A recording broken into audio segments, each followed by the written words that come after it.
Okay, but in today's class, we are going to discuss the paper that is summer 2023, May, June 2023, and this is 4024 paper 2-2, paper 2, wherein 2. The paper is of 2 hours, 30 minutes, and the time for this paper is 2 hours, 30 minutes, and the marks for this paper is 100 marks. अच्छा, इस paper में this is paper 2, 4024 paper 2. So calculators are allowed in this paper. You can use calculator where appropriate. It means कि जहाँ working दिखानी है वहाँ तो working दिखानी है, ऐसा नहीं कि आपने उसको वर्किंग दिखाए बगैर कैलकुलेटर से आंसर शो कर दिया, ठीक है ना. You have to show the working properly. आपने प्रॉपर्ली इनको बताना है कि किस तरह मैंने इक्वेशन को एग्जीक्यूट करा है.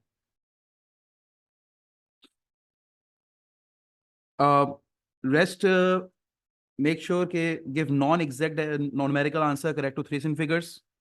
और अगर एंगल कोई आप निकाल रहे हैं डिग्रीज में तो बेटा एंगल 1 डेसिमल प्लेस पे हो, उसका 3 फिगर में होना जरूरी नहीं है. This is the general instruction. Unless a different level of accuracy specified in the question. अगर क्वेश्चन में लिखा हुआ है 2 फिगर में आंसर दें, 2 डेसिमल प्लेस में आंसर दें, 1 डेसिमल प्लेस में आंसर दें, 3 डेसिमल प्लेस में आंसर दें, तो फिर जो क्वेश्चन में स्पेसिफिकली बोला हुआ है हम उसी को फॉलो करेंगे. Starting with question number 1. Question number 1 में बेटा आपके पास they are saying a shop buys some fruits. The table shows a bill for this fruit. This is the total bill for this fruits. क्या बनाना उसने bye करे, quantity कितनी bye करी है 50 kg, और कितने के बनाना बाय करे 0.51. अच्छा, ये शॉपकीपर ने बाय करें, ठीक है. जिस तरह हम जाते हैं पीछे मंडी से बाय करते हैं, तो बिल्कुल वैसे ही काम कर रहे हैं. शॉपकीपर ने इस तरह बाय करें 0.51 पर केजी के हिसाब से बाय करें. तो देखो अगर 50 kg उसने बाय करें 0.51 पर केजी के हिसाब से बनाना से बाय करें, तो आप देखो टोटल कॉस्ट कितनी पड़ी उसको 25.50. आप इसको वेरीफाई कर सकते हो. 50 को मल्टीप्लाई कराओ 0.51 से. तो अगर आप 50 को मल्टीप्लाई कराएंगे कैलकुलेटर में 0.51 से, तो बेटा आपके पास आंसर आ जाएगा $25.50. यानी शॉपकीपर को कितनी कॉस्ट पड़ी $25.50 for this 50 kg of bananas. और 72 kg क्वांटिटी है और प्राइस कितनी है 1.35. तो आपसे बोल रहा है कॉस्ट में पी लिखा हुआ है, कह रहा है पी मालूम करके दिखा दो, find the value of P. P unknown है, कह रहा है इसकी वैल्यू मालूम करके दिखा दो. तो आपको पता है ना कि मैं क्वांटिटी को प्राइस से मल्टीप्लाई कराऊंगा तो मेरे पास कॉस्ट आ जाएगी. तो 72 मल्टीप्लाई बाय 1.35, दैट इज 97.2. तो बेटा आप यहां पर लिख देंगे पी की value 97.2. Right it over here. और $97.2 हैं. Just right it down dollars वैसे पीछे लिखते हैं, ठीक है ना. उसके बाद देखो यहां पर एवोकाडोस की बात की जा रही है. आर क्वांटिटीज ली हैं, कितने क्वांटिटी ली है हमें नहीं पता. प्राइस हमें पता है पर केजी क्या है, टोटल कॉस्ट कितनी पड़ी है वो भी मुझे नहीं पता, ठीक है ना. तो हम इसको अभी तक यहीं पर रहने देते हैं कि अभी हमें ऑब्वियसली ना क्यू मालूम कर सकता हूं. We need to find out the value of q, we need to find the value of r, we need to find out the value of s. तो यहां पर क्यू और आर अननोन कांस्टेंट है. मैं आर को multiply bye 1.95 करूंगा तो q आ जाएगा, we know this, but r भी तो अननोन है. अब आगे बढ़ते हैं. हमने बोला चलो अभी इसकी वैल्यू नहीं पता चल रही, कोई मसला वाली बात नहीं है. एक काम करते हैं, नेक्स्ट पार्ट पे आते हैं पेयर्स पर. पेयर्स में भी ये काम है बेटा, अगर आप क्वांटिटी को प्राइस से मल्टीप्लाई कराओ you will get the cost. तो अगर मैं 45 को मल्टीप्लाई बाय एस करवाऊं which is the price per kg, it is equal to 51.30. So if I want to find out the value of S, देखो 51.30 divide by 45 कर देंगे, you'll get the value of S. 51.30 divided by 45 will get the value of S, which is $1.14. So S is the price. So obviously मैं इसको dollars में लिखूंगा $1.14. इस तरह मैं आंसर दे दूंगा इसका. अच्छा सर अभी आप ऊपर सर आप कुछ वैल्यूज भूल गए, जरा उन वैल्यूज को भी निकाल के बता दें किस तरह वो वैल्यूज निकल कर आएंगी. लेट से आर और क्यू की वैल्यू सर वो तो हमने मालूम नहीं करी. अब देखो बेटा एज यू कैन सी इस पूरे टोटल का सम ऑफ द कॉस्ट इज 240.30। तो बेटा अगर मैं यहां पर P की वैल्यू भी, ऑल्दो मुझे पता है यहां पर P वैल्यू इज 97.2 है, जो हम पहले निकाल चुके हैं। तो देखो बेटा 25.5 प्लस 97.2 प्लस Q की वैल्यू प्लस $51.30, इन सबका सम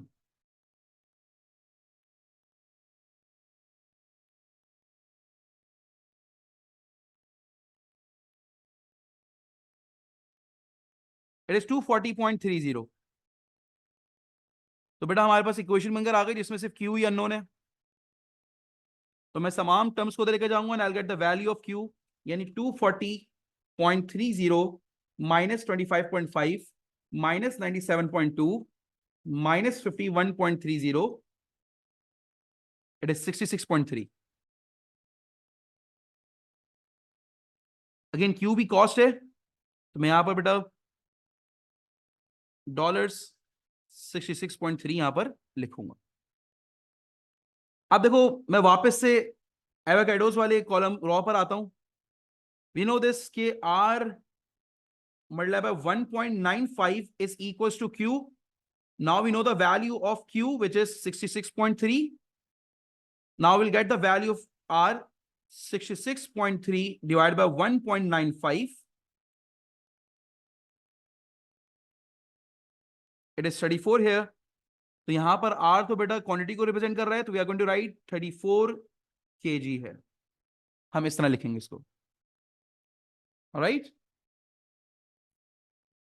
नाउ द शॉपकीपर सेल्स, अगर शॉपकीपर ने बाय किया था, वो उसको सेल आउट कर रहा है, all this fruit for total of $325। Find the calculate percentage profit. कह रहा है आप प्रॉफिट की परसेंटेज निकाल के दिखा दें। देखो उसने बाय किए थे $240.30। ये इसको कॉस्ट पड़ी थी, मैंने ऊपर से कॉपी करी है, $240.30। और इसने सेल किए कितने में? $325। इतने में बाय किए, इतने में सेल आउट कर दिए। अब देखो उसको प्रॉफिट कितना हुआ। तो बेटा selling price minus cost price, this is your profit. 325 minus 240.30 is your profit, which is 84.7। ये आपका प्रॉफिट है। प्रॉफिट की परसेंटेज निकालनी है, तो बेटा प्रॉफिट को divide by initial value. Initial value was the cost, not the selling price, this was the cost. तो बेटा आप कॉस्ट से डिवाइड कराएंगे इसको, मल्टीप्लाई बाय 100 कर देंगे। You can use calculator for this. आपने दिखा दिया मैं किस तरह आंसर निकाल रहा हूं। 335.24 आ रहा है answer.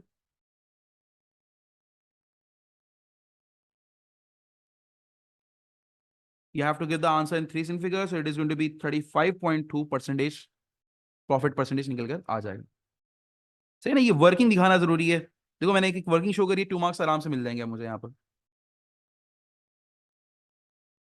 Part B, it says in 2022 the shop total sales were $34,974। ये 2022 की सेल है। A pie chart is drawn to show the item types that makes up these totals। कह रहे हैं हमने पाई चार्ट बनवाया है जो कि इन सारी सेल्स को डिस्क्राइब कर रहा होगा, रिप्रेजेंट कर रहा होगा। द सेल्स फॉर फ्रूट वर $9520.70। देखो शॉप में और भी चीजें हैं, तो सिर्फ फ्रूट्स की इन्होंने बात करी कि फ्रूट्स में $9,520.70 फ्रूट की सेलिंग हुई है। Calculate the angle representing fruits on the pie chart. कह रहा है अगर मैं पाई चार्ट बनवाता हूं तो किस एंगल से रिप्रेजेंट करूंगा मैं इसको। पाई चार्ट में ऑब्वियसली नो दिस के एंगल से रिप्रेजेंट किया जाता है। This is the pie chart stuff. क्या आप यहां पर अगर कोई सेक्टर रिप्रेजेंट करते हो, you need to know the angle. आपको ये एंगल पता होना चाहिए ना, दैट एंगल वो है। ये एंगल ऑफ सेक्टर निकालते किस तरह है? सो एंगल ऑफ सेक्टर बेटा इस तरह निकालते हैं, value is $9520.70 divided by total value $34,974. जिससे हम परसेंटेज निकाल रहे होते हैं, आपके 12 आउट ऑफ 20 मार्क्स आए हैं मिसाल के तौर पर, तो आपकी परसेंटेज क्या बनी है? 12 डिवाइड बाय 20 मल्टीप्लाई बाय 100. तो यहां पर value divide by total value multiply by 360 होता है, क्योंकि टोटल यहां पर हमारे पास 360 डिग्री होता है. We are going to calculate this. 9520.70 divide by 34974 multiply by 100. तो बेटा ये परसेंटेज बन रही है 27.22. सॉरी, परसेंटेज कह रहा हूं, एंगल बन रहा है. I am going to write 27.2 degree. हमारे पास अगर होता है एंगल से बताने हो डिग्री में, तो बेटा we are going to represent it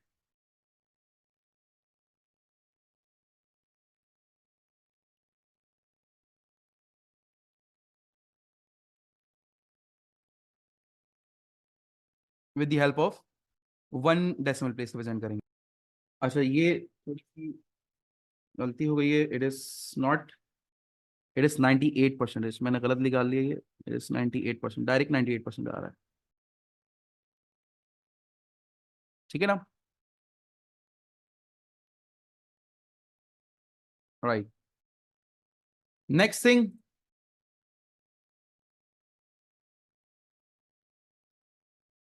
the angle representing frozen food is 46 degree. देखो एंगल रिप्रेजेंट हो रहा है 46, एंगल दे दिए यहां पर 46 degree. Calculate total sales for the frozen food. देखो सिंपल सी बात है, टोटल सेल्स आपको पता है 34974 है और इसका एंगल है 360 डिग्री. फ्रोजन फूड का एंगल है 46 डिग्री. इसकी सेल्स कितनी हुई है, इसको एक्स कह दिया मैंने. तो बेटा मैंने इधर क्रॉस मल्टीप्लिकेशन करके मैं फ्रोजन फूड की सेल्स निकाल दूंगा. फ्रोजन फूड की सेल्स मुझे नहीं पता, टोटल सेल्स पता थी, टोटल एंगल पता था. फ्रोजन फूड की सेल नहीं पता थी, उसका एंगल पता था. क्रॉस मल्टीप्लाई करा दें आप, यानी 46 multiply by 34974 divide by 360, it is going to be 4468.9. ठीक है ना? ये आपके पास टोटल सेल्स निकल कर आ गई 4468.9. ये आपके पास डॉलर्स में निकल कर आ गई सेल्स किसकी? फ्रोजन फूड की. Then it says the shop's total sale of $34,974 in 2022 were 4.4% increase on the total sale in 2021. Calculate total sales in 2021. देखो वो कह रहा है 2022 में जो उसकी सेल्स हुई ना $34,974. कितनी सेल्स हुई है? $34,974. ये 2022 की सेल्स है. कह रहा है ये बेसिकली 4.4% इंक्रीज सेल थी. किसकी इंक्रीज सेल थी? 2021 की सेल्स के मुकाबले में. तो 2021 में 100% सेल रखेंगे हम लोग. जो इनिशियल वैल्यू होती है उसको हमेशा 100% रखते हैं, और उसके बाद 4.4% इंक्रीज हो रहा है. तो बेटा ये जो 2022 की वैल्यू है, 2022 में जो सेल्स लिखी हुई है बेटा, ये 100 प्लस 4.4 है. तो 100 प्लस 4.4 कितना हो जाएगा? 104.4% हो जाएगा. 100% वैल्यू यानी 2021 की वैल्यू कितनी है? कितनी सेल्स हुई थी हमें नहीं पता, उसको एक्स कह दिया. ये 4% इंक्रीमेंट के बाद की सेल्स थी. इसलिए बेटा अब मैं इनको क्रॉस मल्टीप्लाई कराऊंगा and I will get the answer. I am going to cross multiply this values to find out the value of x, जो कि 2021 की सेल्स को रिप्रेजेंट कर रहा है. I am going to have the answer as 34974 multiply by 100 divided by 104.4. You will get the value that is 33500, $33,500. इतनी sales हुई थी स्टोर की 2021 में.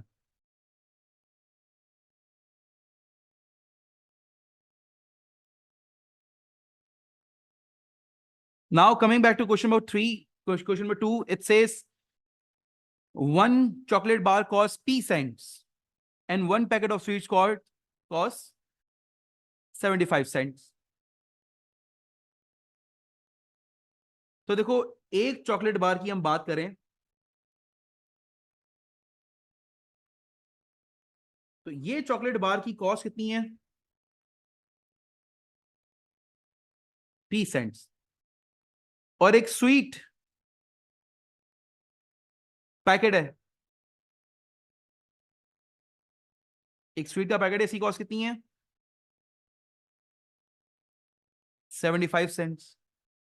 Tanish pays $9.10 for 5 chocolates bar and 8 packets of sweets. Tanish ने एक चॉकलेट बार नहीं लिया, उसे 5 चॉकलेट बार लिए। तो बेटा मैं इसको मल्टीप्लाई बाय 5 कर रहा हूं, और उसने स्वीट के पैकेट कितने लिए? 8 लिए, इसको मल्टीप्लाई बाय 8 कर रहा हूं मैं। तो बेटा यहां पर चॉकलेट की कॉस्ट उसको कितनी पड़ी? p multiply by 5। एक चॉकलेट की कॉस्ट p सेंट्स, 5 की 5p हो जाएगी।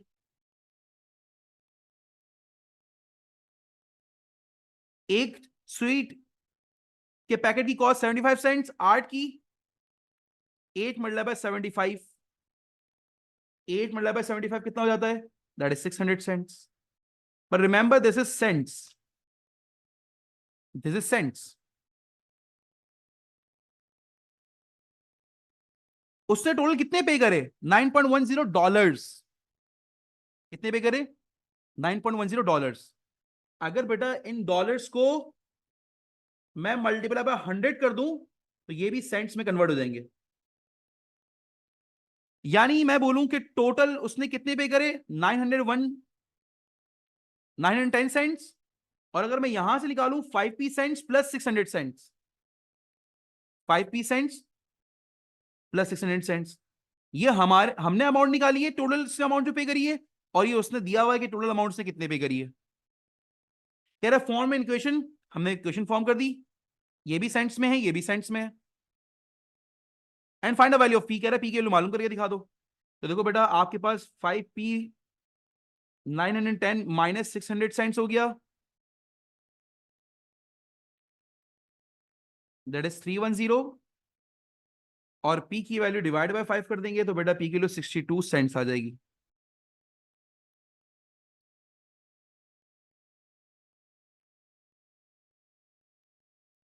तो आप यहां पर लिख दें 62 cents.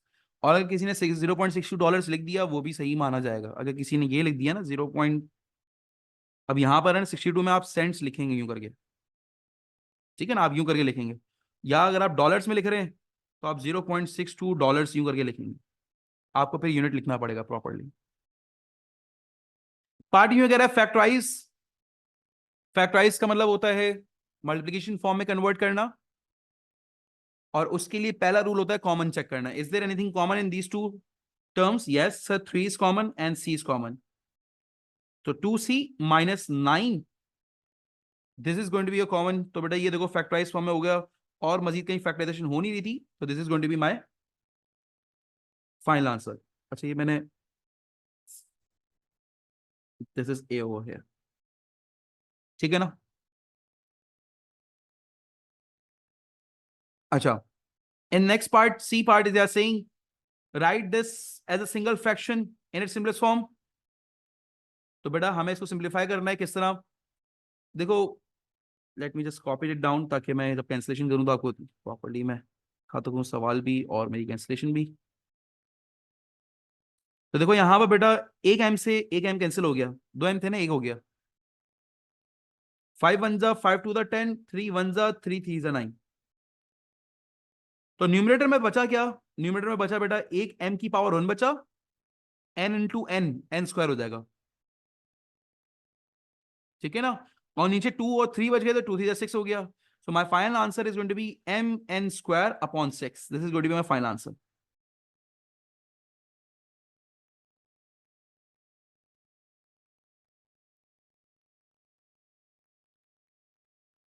Rearrange the formula to make x as the subject. तो इधर x को सब्जेक्ट बनाना है, this is x over here, इसको सब्जेक्ट बनाना है। तो बेटा मैंने 5 को y से मिला करा दिया, बिकम 5y, क्रॉस मल्टीप्लिकेशन करवा दी। देन मैंने यहां पर बेटा 3 लेफ्ट हैंड साइड पर डिवाइड करा दिया, तो I got x square is equal to 5y upon 3, square root on both side. अब देखो x की वैल्यू आ गई रूट 5y अपॉन 3, स्क्वायर से रूट कैंसिल हो गया x पर। अच्छा यहाँ पर प्लस माइनस ऑप्शनल है, अगर लगा दें तो ठीक है, नहीं लगाए तब भी कोई मसला नहीं है, दिस इज ऑप्शनल। मैं खैर लगा के रख देता हूँ 5y अपॉन 3, जो गेट x को सब्जेक्ट बना लिया हम लोगों ने यहाँ पर, ठीक है। Now in part C it says a group of k numbers has a mean of 56.8। देखो सबसे पहले मैं इस क्वेश्चन को करवाने से पहले एक चीज बता दूं कि मीन का फॉर्मूला होता है sum of observations divide by number of observations.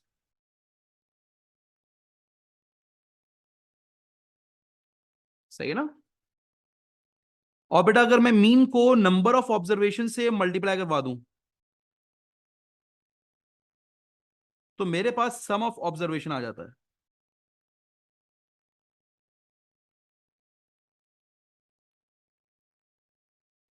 ये बात याद रखिएगा। अब देखो यहां पर लिखा हुआ है ग्रुप ऑफ के नंबर्स, कुछ के नंबर्स हैं। I don't know if there are 5 numbers, 6 numbers, 7 numbers, 10 numbers, but they are, how many numbers are there के numbers, we don't know those numbers, हमें नहीं पता वो नंबर्स क्या हैं, दीज आर के नंबर्स। और उनका मीन दिया हुआ 56.8। The number 52 is added to the group, the new mean is 56.1। कह रहे एक और नंबर, उन नंबर्स के नंबर से उनमें एक और नंबर ऐड कर दिया गया, 52 ऐड कर दिया गया। मतलब ठीक है। कह रहा है अब नया मीन आ गया 56.5, फाइंड द वैल्यू ऑफ के। कह रहा है के मालूम करके दिखा दो। देखो नया नंबर जब ऐड होता है ना तो वो मीन में ऐड नहीं हो जाएगा, यानी आप ऐसा नहीं कर दोगे कि 52 को 56.8 में ऐड कर दोगे, ऐसा नहीं करोगे। वो मीन है और ये वैल्यू है। तो मैंने क्या करा, मैंने बोला यार एक काम करते हैं कि सम ऑफ ऑब्जर्वेशन निकालते हैं, और वो किस तरह होगी, मीन को मल्टीप्लाई कर दो number of observation which is के ऑब्जर्वेशंस, तो सम ऑफ ऑब्जर्वेशन आ जाएगा 56.8 के आ जाएगा।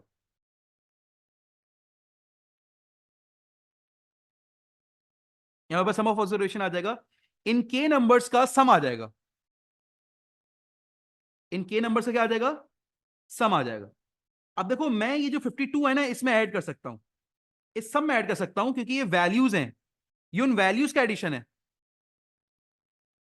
अच्छा ये जो नंबर ऑफ वैल्यूज हैं, दीज आर के नंबर ऑफ वैल्यूज, के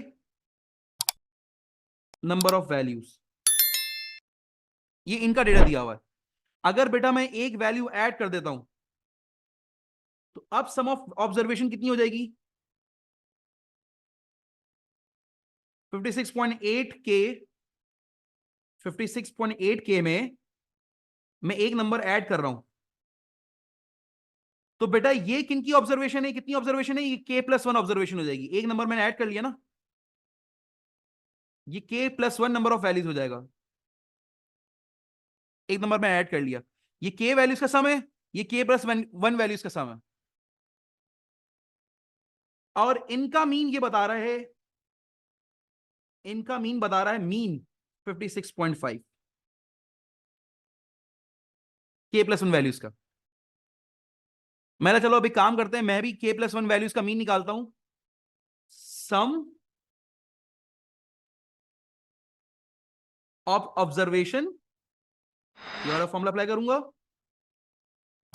divide by total number of observation कितनी है, टोटल नंबर ऑफ ऑब्जर्वेशन के प्लस 1 है, बराबर होगा मीन के, मीन है 56.5 इसका, इसका मीन क्या है 56.5 इन के प्लस 1 वैल्यूज का। सम ये रहा, मीन ये रहा, नंबर ऑफ वैल्यूज के प्लस 1 है।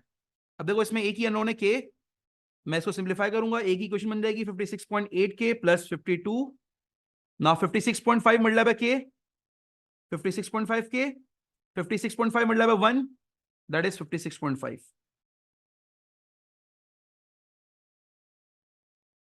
तो 56.8K minus 56.5K, 56.5 minus 52,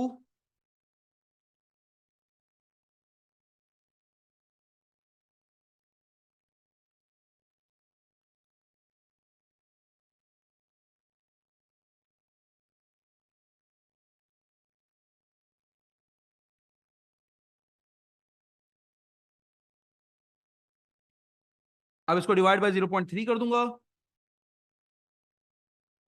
तो देखो K की वैल्यू 15 आ रही है, value of K is 15 over है।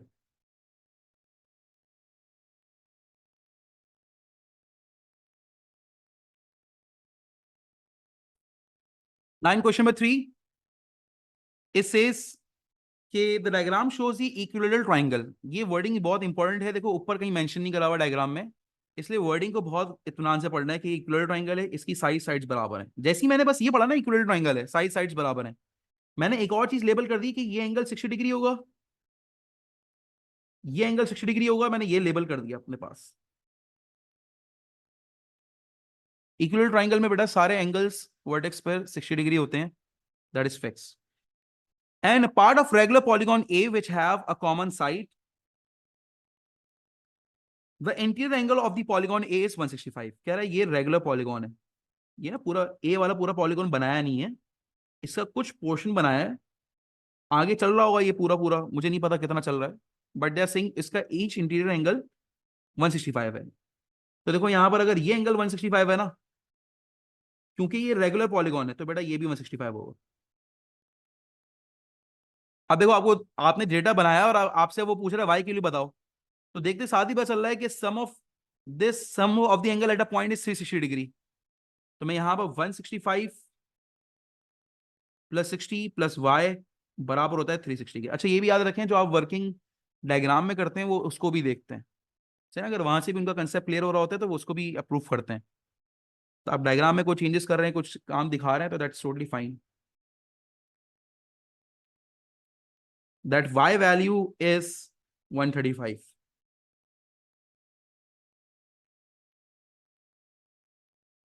डिग्री, ठीक है ना। Calculate number of sides of the polygon A, कह रहे पॉलीगॉन ए की नंबर ऑफ साइड्स बता दें। तो since it is a regular polygon, मैं यहां पर फॉर्मूला लिख रहा हूं, each interior angle of regular polygon, ये भी याद रखें रेगुलर में लिख देता हूं, रेगुलर पॉलीगॉन का फॉर्मूला होता है n-2 multiply by 180 divide by n, divide by n। तो n is the number of sides, we don't know each interior angle, yes we know interior angle is 165, ये उसने ऑलरेडी दिया हुआ है, polygon ए का इंटीरियर एंगल 165 है, n we need to find out। अच्छा n multiply by 180, right hand side पे मैं सिंपलीफिकेशन कर देता हूं ताकि ज्यादा स्टेप्स ना हो जाए। 180n, 2 multiply by 180 is 360 and divide by n। ये n 165 से मल्टीप्लाई हो गया, cross multiply,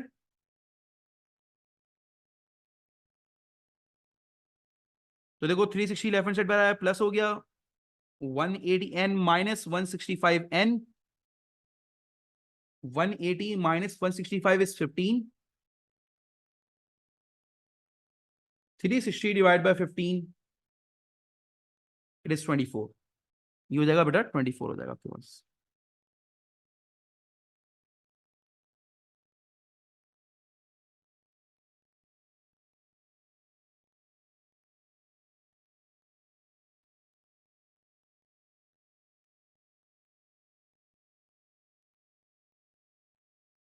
n is the number of sides, that is 24 over here।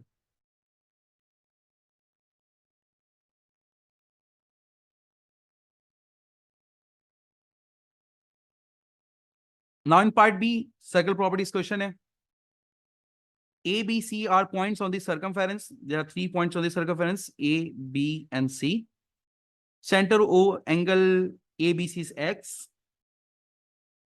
Show that the angle OAC is 90 minus X. कह रहा है OAC 90 minus X एंगल है।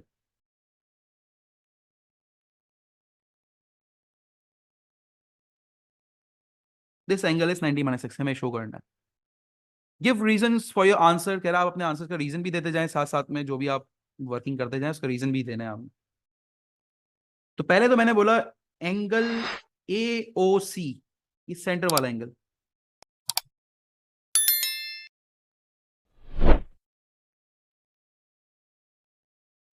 इस ये वाला एंगल 2x हो जाएगा। क्यों? देखो ये दो रेडियस हैं, ये दोनों रेडियस सर्कमफेरेंस में मीट कर रहे हैं, तो जो सर्कमफेरेंस का एंगल है उसका डबल एंगल बेटा सेंटर पे होता है। Angle at centre is twice the angle at circumference. तो आप ये बात लिख दें, angle at centre twice the angle at circumference. सही है ना, आपने ये बात लिख दी, ये हो गया 2x एंगल। और आपको पता है ये आइसोसेलेस ट्रायंगल होगा क्योंकि ये दोनों रेडियस हैं, मैं वो मार्क भी कर रहा हूं, दोनों रेडियस हैं। It means both of these angle are going to be equal. Let's say मैं इनको y कह देता हूं ताकि बस हमारी वर्किंग के लिए थोड़ी आसानी हो जाए। तो ये y कैसे निकालूंगा? y प्लस 2x बराबर हो जाएगा 180 डिग्री के sum of interior angle of triangle. और यहां से बेटा मैं y की वैल्यू निकालूंगा, और वो y की वैल्यू मैं शो कर देता हूं यहां पर।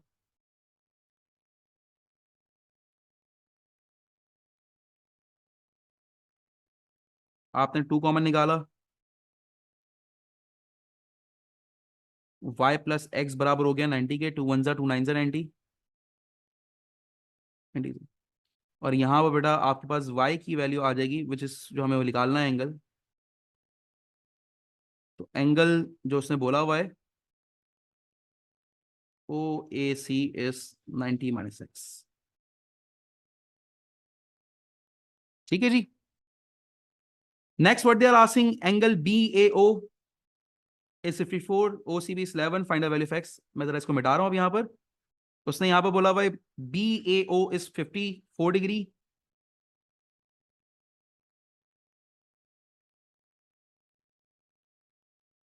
ओ सी वी इज 11, ये छोटा सा एंगल 11 है।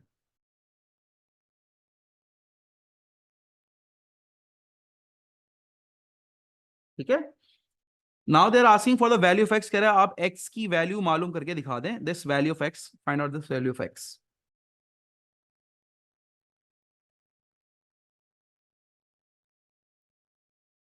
देखो प्रीवियस क्वेश्चन में हमने ये बात लिखी थी कि ये हमारे पास 90 माइनस एक्स है,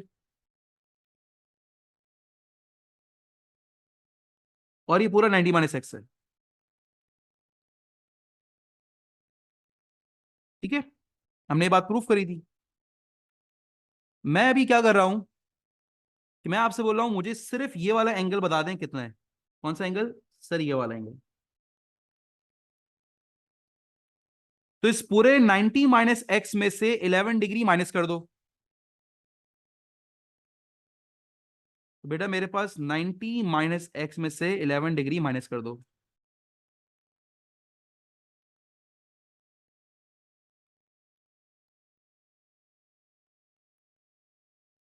नाइनटी माइनस 79 माइनस 6 हो जाएगा ये। अब देखो ये पूरा triangle, I am going to focus this whole triangle here.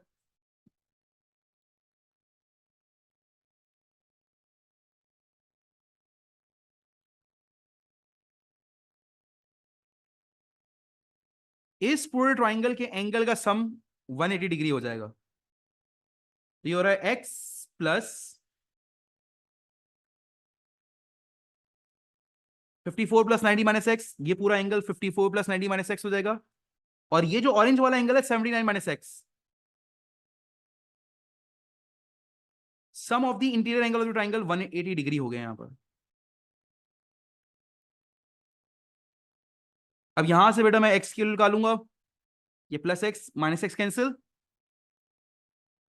54 plus 90 plus 79, it is equal to 223 minus x बराबर हो जाएगा 180 डिग्री के, और 223 माइनस 183 80 बराबर हो जाएगा 43 डिग्री के। तो value of x is going to be 43 degree. ये एक्स की वैल्यू 43 डिग्री निकल कर आ गई।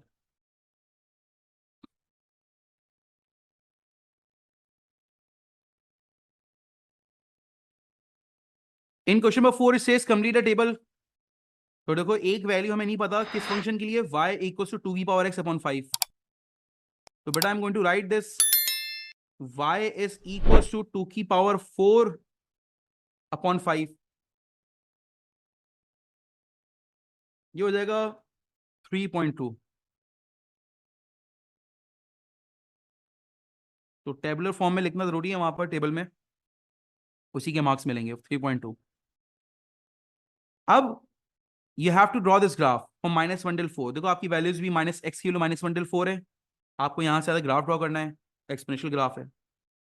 उसके लिए एक अंडरस्टैंडिंग आपके पास होनी चाहिए, और वो अंडरस्टैंडिंग क्या होनी चाहिए कि आपके पास ईच टाइनी स्मॉल बॉक्स इसके बराबर है। देखो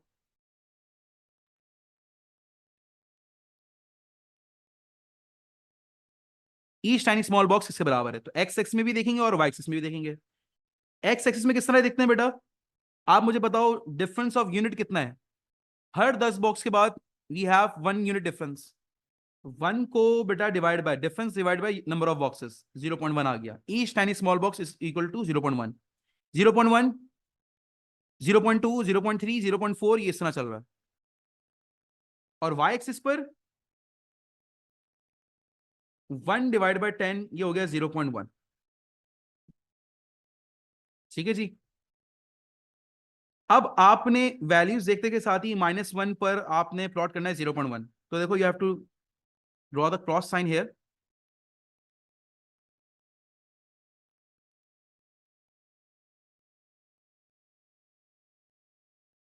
-1 पे 0.1, 0 पे 0.2, the value of x is 0।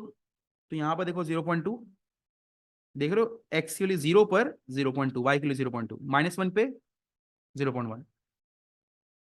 फिर 1 पे 0.4, 1 पे देखो बेटा मैं 0.4 प्लॉट कर रहा हूं, ये 0.4 हो जाएगा। एक टाइनी स्मॉल बॉक्स 0.1 के बराबर है। 0.1, 0.2, 0.3, 0.4। 2 पे 0.8, तो 1 के नीचे दो बॉक्स 0.8 होंगे ना। ये 1 था हमारे पास, ये 0.9, ये 0.8 हो गया।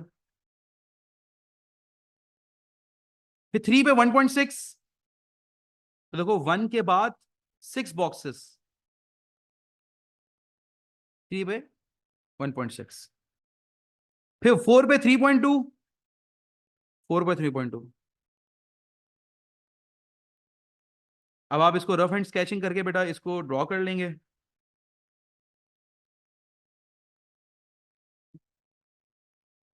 मैंने वन हैंड पे भी सही स्केच कर लिया था, तो ये तो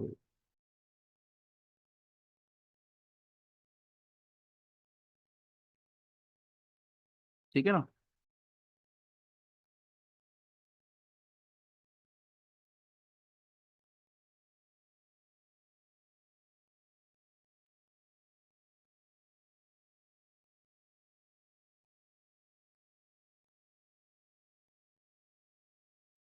ये आपकी स्केचिंग हो जाएगी, मतलब आपने वन हैंड स्केचिंग करनी है तो। Then you they are saying by drawing a suitable line on the grid solve 2 की पावर x इक्वल्स टू 6। देखो बेटा मैं इस तरह के सवालात में दे आर डिफरेंट वेज, आप डिफरेंट वे से सॉल्व कर सकते हो। यहाँ पर कह रहा है by drawing a suitable line, कह रहा है आप सूटेबल लाइन ड्रॉ करें। भाई वो लाइन की क्वेश्चन है कहां पर जिसको हम ड्रॉ करें। तो देखो यहां पर ये कर्व है, ये कर्व की क्वेश्चन है। और वो जब आपको कहे कि सॉल्व दिस इक्वेशन, तो इस इक्वेशन को हम कहते हैं न्यू इक्वेशन। इसको हम कहते हैं न्यू इक्वेशन। ऊपर वाली y इक्वल टू 2 की पावर x अपॉन 5 ये कर्व की क्वेश्चन है। मैं यहां पर लिख लेता हूं नीचे ताकि मैं, and this is new equation. देखो बेटा होता यह है कि हम कर्व की इक्वेशन और लाइन की इक्वेशन को सॉल्व करते हैं, जो कि अभी यहां पर गिवन नहीं है, साइमल्टेनियसली सॉल्व करते हैं, तो हमारे पास बेटा न्यू इक्वेशन निकल कर आती है। लेकिन सर लाइन की इक्वेशन तो गिवन ही नहीं है, इन्होंने तो डायरेक्टली हमें न्यू इक्वेशन दे दी और कर्व की इक्वेशन दे दी, लाइन की इक्वेशन नहीं पता। तो वो हम यहां पर कैसे निकालते हैं? हम इस तरह निकालते हैं, मैं दो तरीके आपको बता देता हूं। एक तरीका यह है कि यहां पर देखो 2 की पावर x बराबर है 6 के। अब यहां से 2 की पावर x की वैल्यू कर्व की इक्वेशन में पुट कर दें।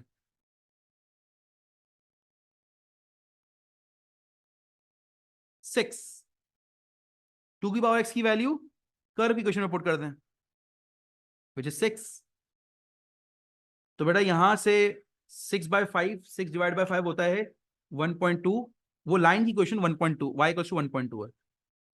That is the line equation. दूसरा ये होता है कि बेटा दूसरा ऑप्शन ये होता है कि आप कर्व की इक्वेशन में से लाइन की ये न्यू इक्वेशन माइनस करा दें। लेकिन कर्व की इक्वेशन को थोड़ा सिंप्लीफाई कर लें। जैसे y इक्वल टू 2 की पावर x/5 है ना, तो मैंने 5y कर दिया इसको और इसको 2 की पावर x कर दिया। सर ऐसा क्यों करा, क्या वजह है इस बात की? बेटा ये मैंने इसलिए करा कि जब न्यू इक्वेशन मेरे पास लिखी हुई है 2 की पावर x बराबर है 6 के, तो मैं इसको प्लेसमेंट इस तरह करूंगा 2 की पावर x को कि वो 2 की पावर x के नीचे आए और बाकी टर्म्स सेपरेट हो जाए, और मैं इनको फिर सब्ट्रैक्ट करा दूं। सब्ट्रैक्ट कराने से जो एक्सपोनेंशियल फॉर्म है ना, जिसकी वजह से लिनियरिटी इफेक्ट कर रही है, देखो ये लीनियर नॉन लीनियर फॉर्म है 2 की पावर x, इससे लाइन नहीं बनेगी। इस वाली टर्म को मुझे कैंसिल करवाना है। तो बेटा मैंने सब्ट्रैक्ट कराया, तो देखो 2 की पावर x माइनस 2 की पावर x कैंसिल हो गया, ये जीरो हो गया हमारे पास। कैंसिल होने के बाद बिकम जीरो, प्लस 2 की पावर x माइनस 2 की पावर x जीरो हो गया, और हो गया 5y-6 हो गया ये। अब यहां से जो इक्वेशन निकल कर आएगी ना बेटा, this is going to be a line equation. यानी आप कर्व की इक्वेशन में से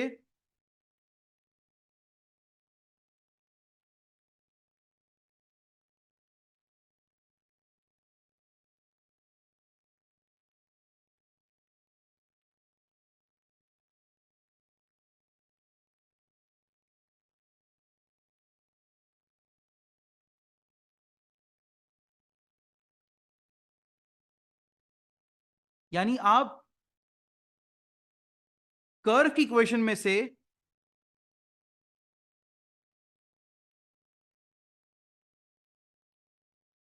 न्यू इक्वेशन माइनस कर दोगे, तो बेटा हमेशा आपके पास लाइन की इक्वेशन आएगी। ये मैं उन डिफिकल्ट क्वेश्चंस के लिए भी बता रहा हूं, ऑप्शन नंबर 2 ये उन डिफिकल्ट क्वेश्चंस के लिए भी अप्लाई हो जाएगा जो आपके पास डिफरेंट पेपर्स में आ रहे हैं। अब यहां पर 5y-6 आ रहा है, तो y की वैल्यू बेटा 6/5 आ रही है, विच इज 1.2। देखो यहां से भी y की वैल्यू 1.2 आ रही है, y इक्वल्स टू 1.2 लाइन की क्वेश्चन आ रही है। इस क्वेश्चन में आई नो दिस कि थोड़ा मुश्किल लग रहा है ऑप्शन नंबर 2, बट बेटा बाकी क्वेश्चन में बहुत मदद देगा आपको कि आप कर्व की इक्वेशन में से न्यू इक्वेशन माइनस कर दें, तो बेटा आपके पास लाइन की इक्वेशन आ जाएगी। ये जो क्वेश्चन है बेटा, ये ग्राफ ऑफ फंक्शन का टॉपिक है। आप मेरी वीडियो जाकर देख सकते हैं, वर्कशॉप के नाम से एक ग्राफ ऑफ फंक्शन की वीडियो है, उसके अंदर मैंने इस तरह के और भी क्वेश्चन डिस्कस करे हुए हैं, जिसमें से आप किस तरह कर्व की क्वेश्चन में से लाइन की क्वेश्चन न्यू इक्वेशन माइनस करते हो तो लाइन की क्वेश्चन निकल कर आती है। ठीक है ना? उसमें ये ऑप्शन नंबर 2 मैंने बहुत ज्यादा डिटेल में भी डिस्कस करा हुआ है, इसके क्वेश्चन भी करवाए हुए हैं।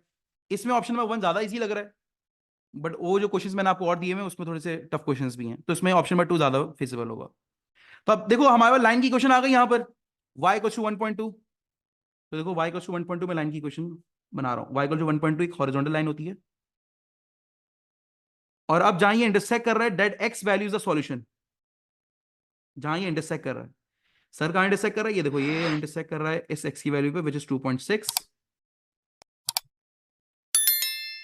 तो x की वैल्यू 2.6 है। सॉल्व का मतलब ये तो था x की वैल्यू निकालो, तो मैंने सॉल्व भी तो करा है, x की वैल्यू तो निकाली है। कहां पर? जहां पर ये दोनों लाइन और कर्व आपस में इंटरसेक्ट कर रहे हैं। हाँ समवेयर अराउंड ठीक है। अगर ये थोड़ा आगे पीछे हो जाए दैट्स टोटली फाइन, क्योंकि आप एक स्केच बना रहे हो, ऊपर स्केचिंग से काम कर रहे हो, मेरा तो ये ऑब्वियसली सॉफ्टवेयर की वजह से बिल्कुल प्रॉपर स्केच बन गया, लेकिन आप भी कोशिश करें कि जितनी ज़्यादा प्रैक्टिस करें कि वो ज़रा आपका स्केच अच्छा बने। और थोड़ी बहुत वैल्यू जो है ना वो डिफरेंट हो सकती है, थोड़ी बहुत, ज़्यादा नहीं, ऐसी नहीं कि वो रेंज दे देते हैं 2.5 से लेकर 2.7 तक रेंज दे दी आपको, तो अगर उस रेंज के अंदर आ रहा है तो दे विल एक्सेप्ट इट। आगे बढ़ते हैं। Complete the table for the values 4y is equal to 2x+1। तो देखो यहाँ पर इन्हें वैल्यूज कंप्लीट करवानी है, x की वैल्यू -1 पर y की वैल्यू निकालनी है। तो देखो 4y इज इक्वल टू 2 × -1 + 1। तो 2 × -1 + 1 is going to be the value -1 divide by 4। तो बेटा y की वैल्यू -1/4 आ रही है, दैट इज -0.25।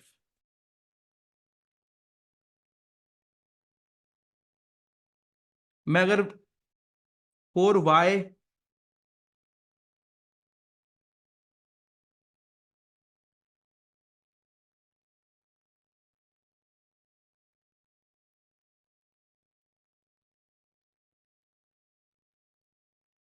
y की वैल्यू 1.25 आ गई।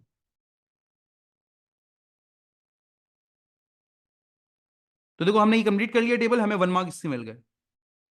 कह रहा है पीछे वाले पेज पे on the page number 8 on the grid आप इसका ग्राफ बनाओ। 4y = 2x+1। देखो लाइन की क्वेश्चन है ये, इसमें वेरिएबल की हाईएस्ट पावर 1 है। लाइन को बनाने के लिए, लाइन को ड्रॉ करने के लिए सिर्फ 2 पॉइंट्स भी काफी हैं। आप इनमें से कोई से भी 2 पॉइंट्स पे कर ले, काफी है। इट्स नॉट नेसेसरी कि आप सारे पॉइंट्स यूज करें। तो 2 पे 1.25 है और 4 पे 2.25 है। तो देखो x की वैल्यू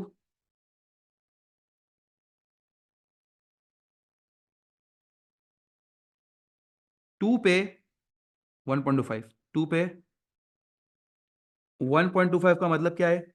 देखो ये 1.1 है, ये 1.2 है, 1.3 बन गया। 1.25 यहां पर कहीं होगा, ये देखो बिल्कुल मिड में इसके। सही है। 4 पे 2.25 है,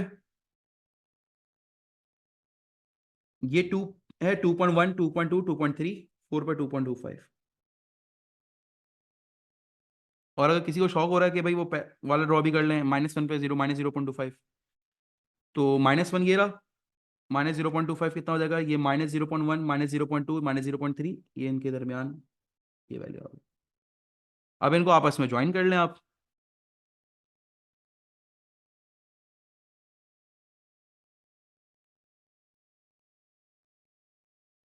ये मैंने इसलिए एक्सटेंड करा है कि ये मेरा सॉफ्टवेयर जो है ना वो पे। अब मैं इसको देखो लाइन ड्रॉ कर ली मैंने, ज्यादा तक नहीं ले जानी, ग्राफ के बाहर नहीं ले जानी। उसने बोला -1 से 4 तक की लाइन ड्रॉ करनी, ये लाइन ड्रॉ कर ली। ठीक है ना? वंस लाइन इज ड्रॉन, मुझे इसकी भी मार्किंग मिल जाएगी। ठीक कह रहा है find the x coordinate of the point line and this graph crosses the graph crosses each other. यानी लाइन का ग्राफ क्रॉस कर रहा है इस कर्व को, कह रहा है उधर एक्स कोऑर्डिनेट निकाल के दिखा दो क्या आ रहा है। I am going to move towards my graph. देखो एक तो यहां पर मार्क कर लेता हूं।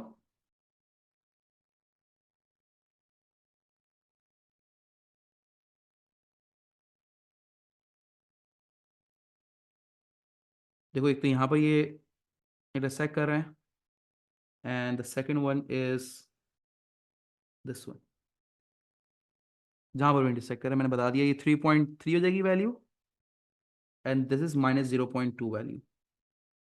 तो 3.3 है, -0.2, उसने बताया हुआ 2 पॉइंट में इंटरसेक्ट कर रहा है, -0.2 एंड 3.3 वैल्यू। ठीक है। Now in part 4 the x coordinate of D part 3, कह रहे हैं जो डी का पार्ट 3 है ना, जिसमें आपने लाइन और इस कर्व को आपस में साइमल्टेनियसली सॉल्व करवाया था। सर मैंने कोई साइमल्टेनियसली सॉल्व नहीं करवाया था, मैंने तो ग्राफ से जाकर एक्स की वैल्यू देखी थी। ठीक है, मान ली मैंने आपकी बात। इन्होंने ये बोला कि ये जो आपने एक्स कोऑर्डिनेट निकाला हुआ है ना, ये तो डी पार्ट 3 में, कह रहा है वो इस इक्वेशन से भी आ सकता है, वो इस इक्वेशन से भी आ सकता है। तो मुझे सबसे पहले आपके दिमाग में ये क्वेश्चन रेस करना है कि ये इक्वेशन आई कैसे। भाई उसने बोला कि जो आपने डी पार्ट 3 के सॉल्यूशंस निकाले हैं वो इस इक्वेशन के सॉल्यूशंस भी हैं। तो मुझे सबसे पहले ये क्वेश्चन रेस करना है कि ये इक्वेशन बनी कैसे, a × 2 की पावर x, और ये देखो मैच कर रही है थोड़ी बहुत हमारी कर्व इक्वेशन से। तो उसने देखो आगे गाइड करा हुआ है, बड़ी अच्छी बात है, 2023 में इन्होंने गाइड भी करा हुआ है। Use the equation these two equation to find the exact values of A B and C. कह रहा है आप ये ए बी सी की वैल्यू जो इसमें अननोन कांस्टेंट है ना, इसकी वैल्यू मालूम किस तरह करोगे, इन दोनों इक्वेशन को यूज करते हुए। सर कैसे यूज करेंगे? जवाब देखो बेटा, जब भी आप एल्जेब्रिकली इन दोनों इक्वेशन को सॉल्व करोगे साइमल्टेनियसली एल्जेब्रिकली, तो बेटा आपके पास एक्स की वैल्यू निकल कर आएगी। ये ग्राफिकली आई थी, अब हम एल्जेब्रिकली सॉल्व कर रहे हैं। कैसे? यहां से वाई की वैल्यू पिक करी और यहां पर पुट कर दी।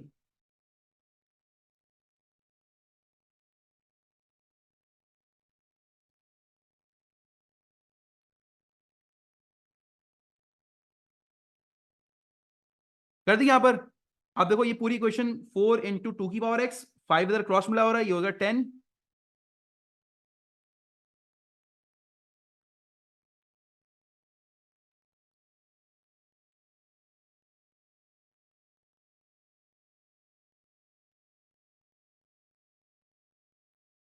ये देखो मैंने भी इसी फॉर्म में इक्वेशन निकाल के दे दी।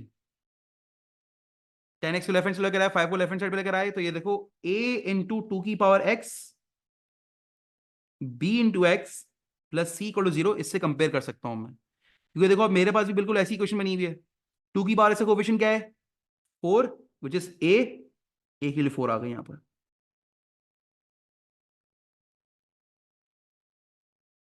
b बराबर है -10 के, और c बराबर है -5।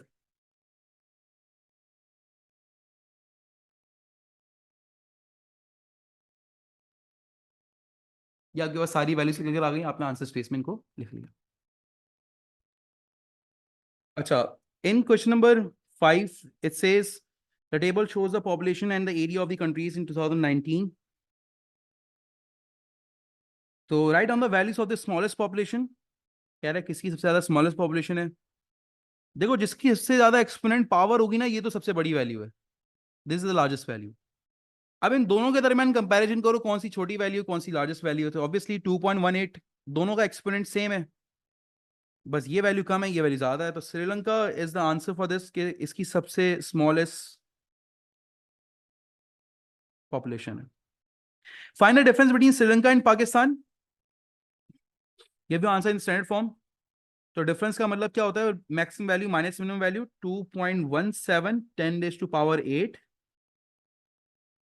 और सॉरी एरिया में निकालना था हमें, तो एरिया के हिसाब से बेटा 8.82 पाकिस्तान का एरिया ज्यादा है, because it has the largest exponent, -6.56 10⁴। ठीक है ना, हमने एरियाज को आपस में सब्ट्रैक्ट करवाया। तो अगर आप मैं ऑब्वियसली यहां पर हमने बस ये वर्किंग शो करी है, then I can use the calculator. 8.82 exponent 5,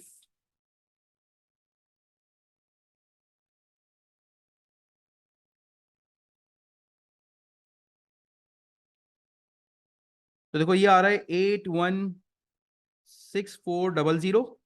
we have to convert into exponent form, तो देखो डेसिमल को we are going to shift after the first non zero digit. तो देखो ये जगह 8 पॉइंट, इसको अगर मैं लिखूं 8.164 10⁻, कितने डेसिमल पे पीछे गया है?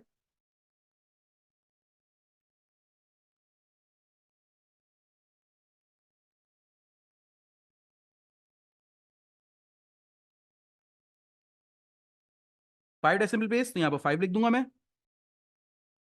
ठीक है ना, और इसको जब फाइनल आंसर लिखूंगा तो देखो मैं यहाँ पर लिख रहा हूँ 8.164 भी लिख सकते हो, 8.16 10⁻5, मैंने 3 sin फिगर में लिखा है, तो 8.16 को मैंने 8.16 लिखा है। आप ये भी लिख दो, अगर आप ये लिख दोगे दैट इज ऑल्सो राइट, वो लिख दोगे वो भी राइट है। मैंने बस को 3 sin फिगर में कन्वर्ट करा है, पहली sin फिगर 8 थी, दूसरी 1 थी, तीसरी 6 थी, 6 के आगे 4 लिखा हुआ था, तो 6 में कुछ भी एडिशन नहीं हुआ, 8.16 10⁻5 हमारे पास आंसर निकल कर आ गया। The population density of a country is the number of people पर स्क्वायर किलोमीटर। पॉपुलेशन डेंसिटी क्या है? नंबर ऑफ पीपल को उनके एरिया से डिवाइड करा दो। Find the value of the largest population density of this countries. वैसे तो कैलकुलेटर अलाउड है, आप देखते जाओ, डिवाइड करते जाओ। पीपल को, पॉपुलेशन को डिवाइड बाय एरिया कर लो तो पॉपुलेशन डेंसिटी आ जाएगी। तो आप डिवाइड करके देख लो किसका ज्यादा एरिया और किसकी ज्यादा पॉपुलेशन डेंसिटी आ रही है, फिर देख लेना आंसर, उसी की वर्किंग शो कर देना। तो पॉपुलेशन डेंसिटी होती क्या है कि बेटा आपने पीपल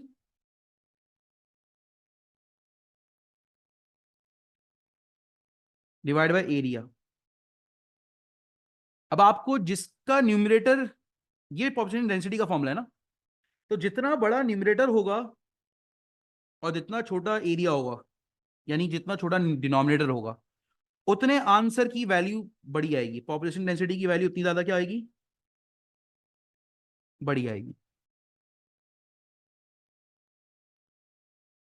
तो आप मुझे बताओ यहां पर किसका नंबर ऑफ पॉपुलेशन सबसे ज्यादा है? सर नंबर ऑफ पॉपुलेशन इधर सबसे, सिर्फ पॉपुलेशन पाकिस्तान की सबसे ज्यादा है, लेकिन इसका एरिया भी सब मुकाबले में सबसे ज्यादा है। तो आपने अब यही पूरी जजमेंट करनी है यहां पर कि किसका नंबर ऑफ पीपल ज्यादा है और एरिया कम है कंपैरेटिवली।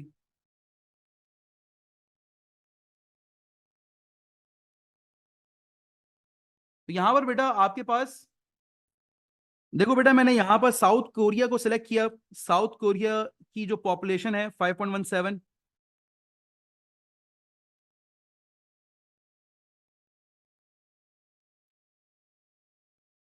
10⁻⁷ डिवाइड बाय 1.0 10⁻⁵, यार 517। अगर आप बाकियों की भी कैलकुलेट करके निकाल लोगे ना, तो आपको पता चल जाएगा कि साउथ कोरिया की पॉपुलेशन डेंसिटी सबसे ज्यादा है। तो 517 इज द पीपल पर किलोमीटर स्क्वायर।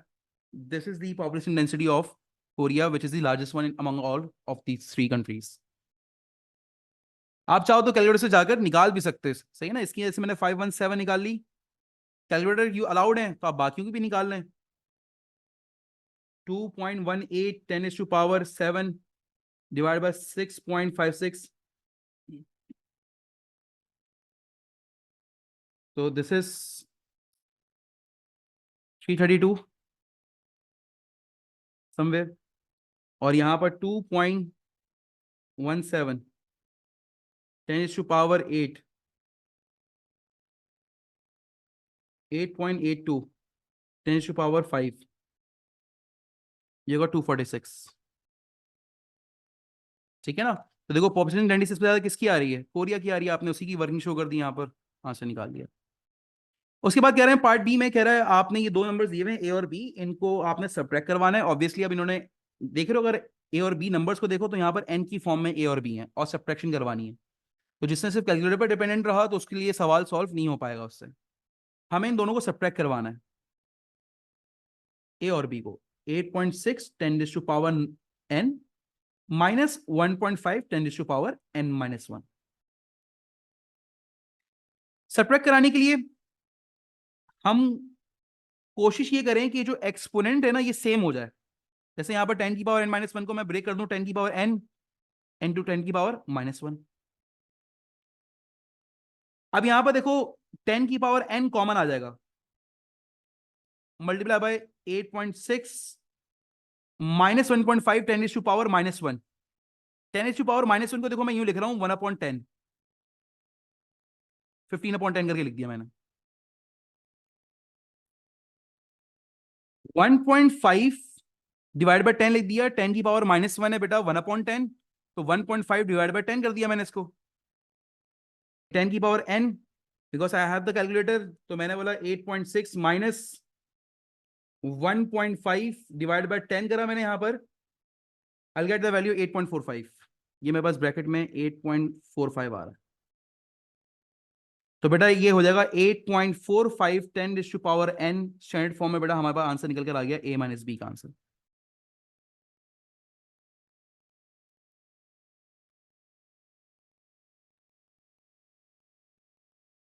फिर बेटा आपके पास a मल्टीप्लाई बाय b कह रहा है, a is 8.6 10 raised to power n multiply by 1.5 10 raised to power n minus 1। Indices rule यहाँ पर ज्यादा आएगा। 8.6 को तो 1.5 से मल्टीप्लाई करा दें, with the help of calculator you can write 12.9, और 10 की पावर n मल्टीप्लाई बाय 10 की power n minus 1, both are same basis ना, तो पावर ऐड हो जाएंगे। देखो तो जगह 12.9 10 raise to power 2n minus 1, इसको बेटा अगर आप स्टैंडर्ड फॉर्म में कन्वर्ट करेंगे तो डेसिमल पीछे जाएगा। यहां से जितना डेसिमल पीछे जाता है बेटा उतनी पावर में एडिशन होती जाती है, 2n माइनस 1 प्लस 1, तो जैसे basically 1.29 10 raise to power 2n, ये हमारे पास आंसर निकल कर आ जाएगा। This is going to be my final answer.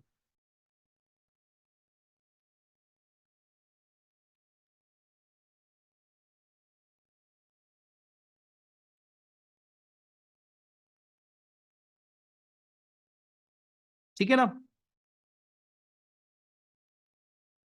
Next question number 6, Sophia takes part in trial challenge, she walks then cycles then swims, write these distance walk cycle and swim as a ratio in its simplest form।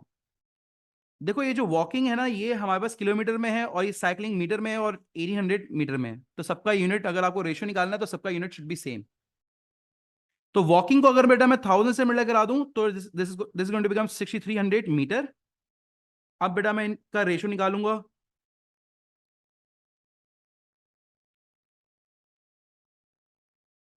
तो देखो हमारे पास सारे zeros 2 zero से cancel हो गए। अब ये देखो 3 से 3 6 18, 3 10 3 2 21, तो यहाँ पर बेटा हमारे पास रेशियो कितना आ रहा है, 21:10:6 हमारे पास आंसर निकल कर आ रहा है यहाँ पर। Sophia walks an average speed of 1.4 meter per second. She completes the walk at 11:05. Find the time she starts walking. देखो वॉकिंग का डिस्टेंस पता है इन मीटर्स विच इज 6300, और स्पीड पता है 1.4 मीटर पर सेकंड। स्पीड का फॉर्मूला होता है डिस्टेंस ओवर टाइम।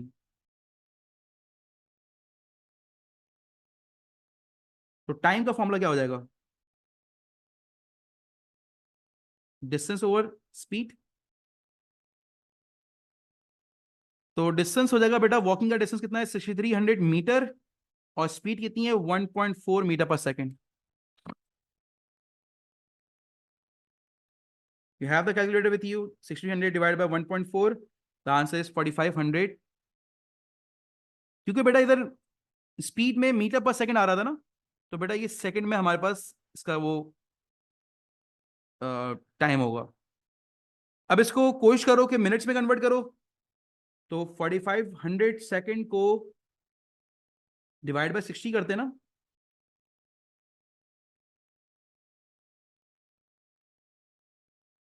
तो ये बनता है 75 मिनट्स।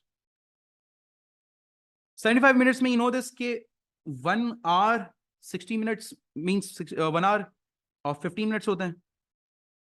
तो इसको टोटल डिस्टेंस कवर करने में लगा कितना टाइम, 1 आवर 15 मिनट्स लगा। 11:05 में कंप्लीट करा था डिस्टेंस, 1 घंटे 15 मिनट में कंप्लीट करा है। तो बेटा अगर आप इसमें माइनस करवाओगे you will get the time कि जब उसने स्टार्ट करा है। स्टार्टिंग टाइम कितना निकालेंगे, फाइनल टाइम में से जर्नी टाइम माइनस करवा दें, अराइवल टाइम में से जर्नी टाइम माइनस करवाएंगे ना, तो डिपार्चर टाइम आ जाएगा, निकलने वाला टाइम आ जाएगा। अब आपको पता है ना, देखो मिनट्स यहां पर ऊपर 5 मिनट्स है, नीचे 15 मिनट्स हैं, तो ये तो 5 में से 15 मिनट जा नहीं सकते। तो मैंने 1 घंटा इसमें से बोरो किया, तो यहां पर हो जाएगा 10, और ये बन जाएगा 65 मिनट्स। यहां पर 65 मिनट्स हो जाएंगे, 5 इसमें ऐड हो गया ना, 60 प्लस ये 65 हो गया, तो this has become 65 minutes. 65 minutes में से बेटा 15 मिनट गए, तो 65 minus 15 is going to be 50 minutes, और 10 माइनस 1 इज 9। तो बेटा इसका मतलब 9:50 पे उसने जर्नी स्टार्ट करी थी, 0950 पे जर्नी स्टार्ट करी थी। किसी ने 0950 लिख दिया वो भी सही है, किसी ने 950 AM लिख दिया वो भी सही है, क्योंकि 950 बेटा ये 0950 अगर आपने लिखा है तो इसका मतलब आपने 24 आवर्स फॉर्मेट में लिखा हुआ है। अगर आपने 950 लिखा हुआ है, अगर आप यूं लिखते हैं ना, तो आपको फिर AM लिखना जरूरी था फिर। इसका मतलब आप 950 लिख रहे हो, इसका मतलब आप ये लिख रहे हो कि ये आप 12 आवर्स फॉर्मेट में लिख रहे हो। फिर यहाँ पर लिखा हुआ है Sophia cycles a distance of 3000 metre, correct to nearest 10 metre, correct to the nearest 10 metre. She cycled the distance in a time of 450 seconds, correct to the nearest 10 seconds. Calculate the upper bound of the average cycling speed in meters per second. देखो average cycling speed निकालनी है, distance over time होता है formula, तो speed का upper bound निकालना है।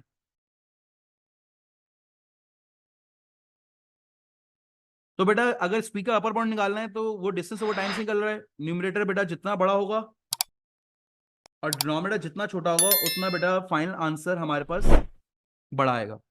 तो डिस्टेंस का अपर बाउंड यानी 300 में मैंने 10 को डिवाइड बाय 2 करा, इट बिकम 5। तो 5 बेटा मैं ऐड करवाऊंगा, correct to the nearest 10 metre लिखा हुआ है, तो correct to the nearest 10 metre में जो लिखा हुआ होगा ना बेटा उसको डिवाइड बाय 2 करके 5 ऐड करवाएंगे तो अपर बाउंड, सब्ट्रैक्ट करेंगे तो लोअर बाउंड। मुझे अभी अपर बाउंड चाहिए, तो 3005 हमारे पास अपर बाउंड आ जाएगा। और टाइम क्या मुझे लोअर बाउंड चाहिए, तो बेटा इसका भी correct to the nearest 10 second था, तो 10 को डिवाइड बाय 5 करा, 5 आ गया। तो 450 में बेटा मैं -5 पर आ रहा हूं, तो क्योंकि मुझे इसका लोअर बाउंड चाहिए।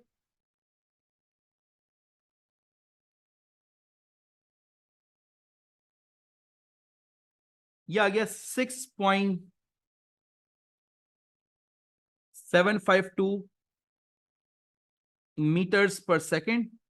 उसको मैं 3 सेंट फिगर में लिख रहा हूं, 6.75 मीटर पर सेकेंड।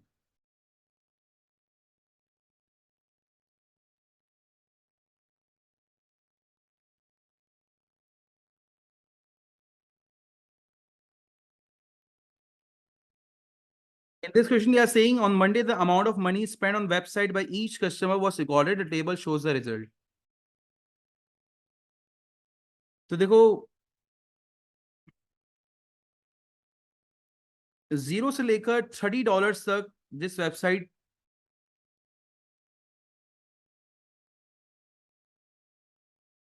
यहां पर लिखा हुआ है the amount of money spend on the website by each customer, तो 0 से लेकर $30 तक P कस्टमर्स ने किसी website.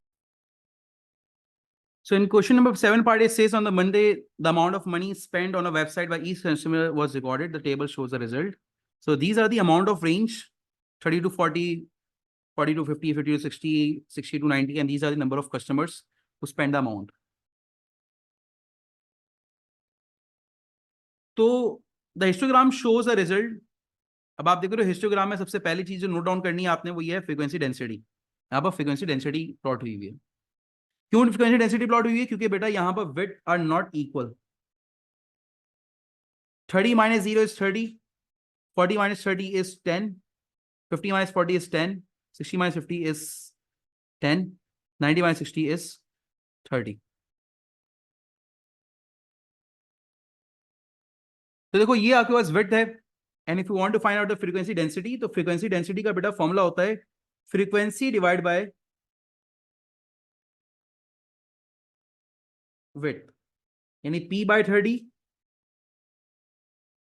18 by 10, 24 by 10, 19 by 10, 24 by 30। अगर मैं इनके आंसर निकालूंगा तो भी 18 by 10 हो जाएगा 1.8, 24 by 10 हो जाएगा बेटा 2.4, 19 डिवाइड बाय 10 हो जाएगा 1.9, और 24 डिवाइड बाय 30 हो जाएगा डिवाइड बाय 30 हो जाएगा 0.8। तो आपसे सबसे पहले कह रहा है find the value of P, कह रहा है P की वैल्यू मालूम करके दिखा दो। मैंने देखो मेरी फ्रीक्वेंसी डेंसिटी आ रही है P by 30 और आपकी फ्रीक्वेंसी डेंसिटी आ रही है, if you can just calculate this, क्या आप देखो after every 10 small box you get 1 difference, तो एक बॉक्स 0.1 यूनिट के बराबर है। तो हमारे पास फ्रीक्वेंसी डेंसिटी आ रही है 0.5, तो P की वैल्यू बेटा 30 मल्टीप्लाई बाय 0.5 इज 15, तो P के लिए 15 आ गई यहाँ पर। Next they are saying complete the histogram. तो देखो 40 से लेकर 50 तक का हिस्टोग्राम है 2.4, लेट्स 2.4 है। 40 से लेकर 50 तक 2.4 है, ये 2 हो गया, 2.4 ये आ गया।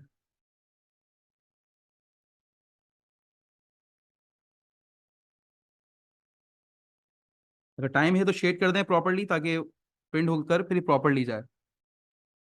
फिर ये स्कैन होगा 50 से लेकर 60 तक 1.9 है, मतलब डार्क पेंसिल यूज करें इन बॉक्स को बनाने के लिए।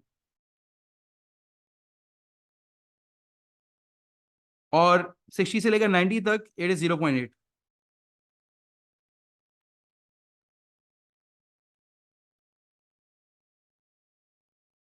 ठीक है ना, ये आपके पास बेटा पूरा हिस्टोग्राम मैंने प्लॉट कर दिया यहाँ पर। अब what next they are saying is one of these customer is selected and random to receive a discount voucher. Calculate the probability that this customer spend more than $50 on Monday. अब देखो यहां पर एक कस्टमर सेलेक्ट कर रहे हैं, probability निकालनी है, तो बेटा ये सिंगल इवेंट प्रोबेबिलिटी है,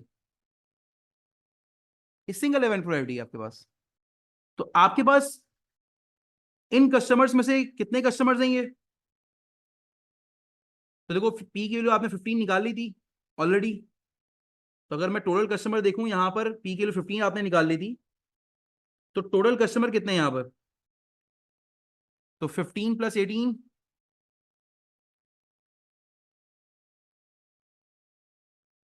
plus 24 plus 19 plus 24, that is 100। In 100 customer से फेवरेबल कस्टमर कौन से हैं? जिन्होंने मोर देन $50 स्पेंड करे मंडे को। तो मोर देन $50 स्पेंड करने वाले कस्टमर ये भी हैं और ये भी हैं। इन्होंने तो मोर देन $50 $60 से भी ज्यादा स्पेंड करा है। तो बेटा हमारे पास 19 प्लस 24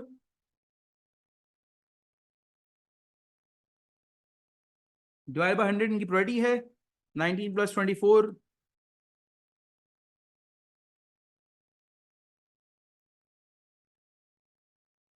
आप ना 43/100 लिख दें, 0.43 लिख दें, तो एग्जैक्ट आंसर आ रहा है, तो उसको कोई मसला वाली बात नहीं है। In part B, it says the table shows the amount of money spent on a website by each customer on Tuesday. Tuesday का भी इन्होंने डेटा दे दिया। Estimate the mean. देखो मीन का फॉर्मूला होता है sum of F X divide by sum of F, ये mean निकालने का फॉर्मूला होता है। तो एफ तो आपके सामने बेटा ये लिखे हुए हैं, फ्रीक्वेंसी तो आपके सामने लिखी हुई है। एक्स क्या होगा? Mid values of this intervals. 0 और 30 का मिड क्या हो जाएगा? 15। 30 और 40 का मिड क्या हो जाएगा? 35। 40 और 50 का मिड पॉइंट क्या हो जाएगा? 45। 50 और 60 का मिड पॉइंट क्या हो जाएगा? 55। और 60 और 90 का मिड क्या हो जाएगा? अगर आपको वैसे समझ में नहीं आ रहा तो 60 प्लस 90 डिवाइड बाय 2 कर लें, यू विल गेट 75। इसका मिड हो जाएगा 75। आपने एफ एक्स निकालना है तो 15 इंटू 22 निकालना है, ऊपर टेबल में ही निकालना है। 15 into 22 that is 330। 35 into 16 that is 560। 45 into 24 that is 1080। 55 into 19 that is 1045। 75 into 14 that is 1050। इन सबका सम, ऊपर सबका सम निकाल लो, ये कितना आ रहा है?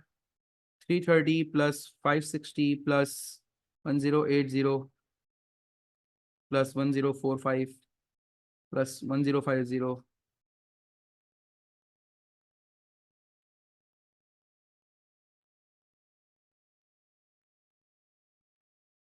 सम ऑफ एफ कितना है? 22 plus 16 plus 24 plus 19 plus 14 that is 95 है।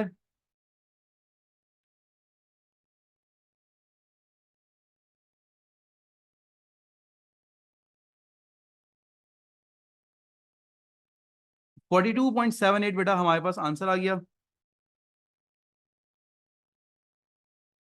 It is going to be 42.8। मैं 3 सिंग फिगर में आंसर लिख रहा हूँ, डॉलर्स आपके पास आंसर निकल कर आ जाएगा।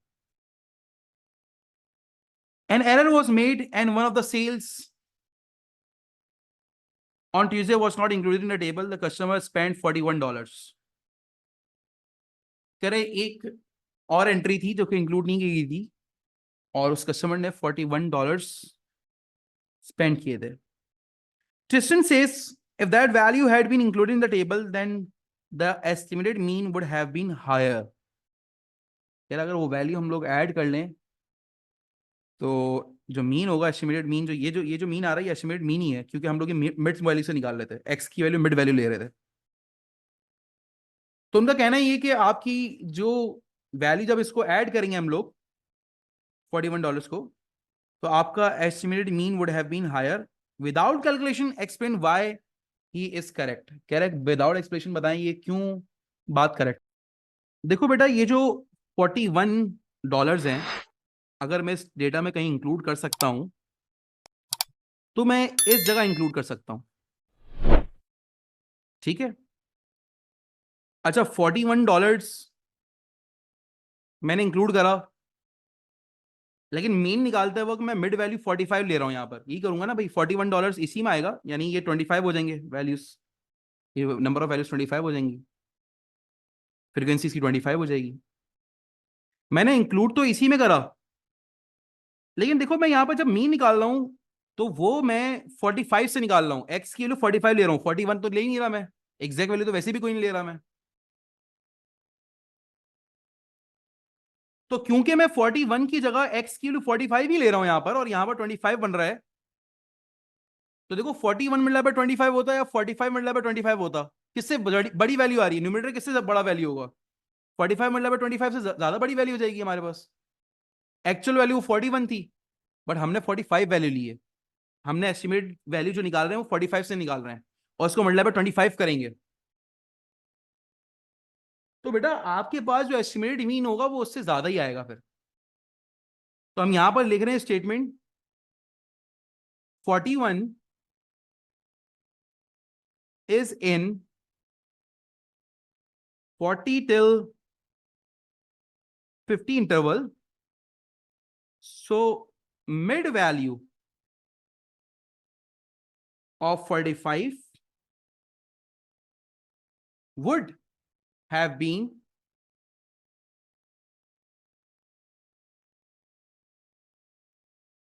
used to estimate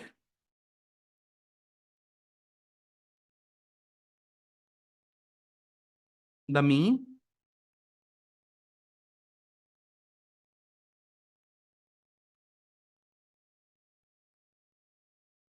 which is higher than the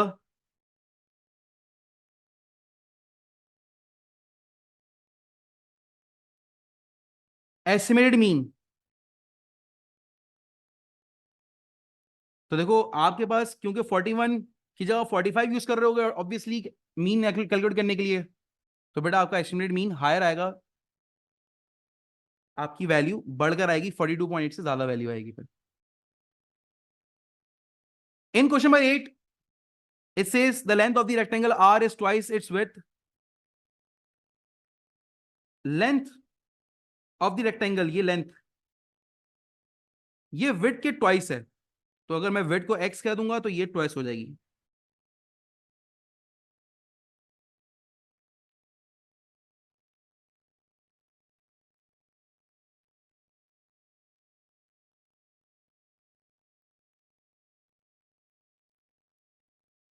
find the length and the width of the rectangle, और द पैरामीटर दे दिया गया, ये हिंट दे दिया गया आपको. तो पैरामीटर बेटा अगर मैं निकालूंगा तो वो आएगा x plus 2x plus 2x, sum of all sides, ये हो जाएगा 6x, और पैरामीटर है 20.4.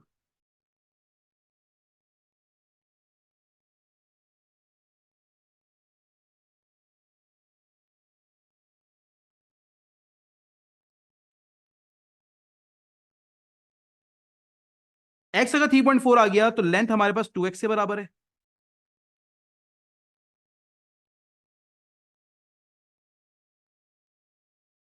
तो लेंथ 6.8 आ गई, वेट बेटा 3.4 आ गई.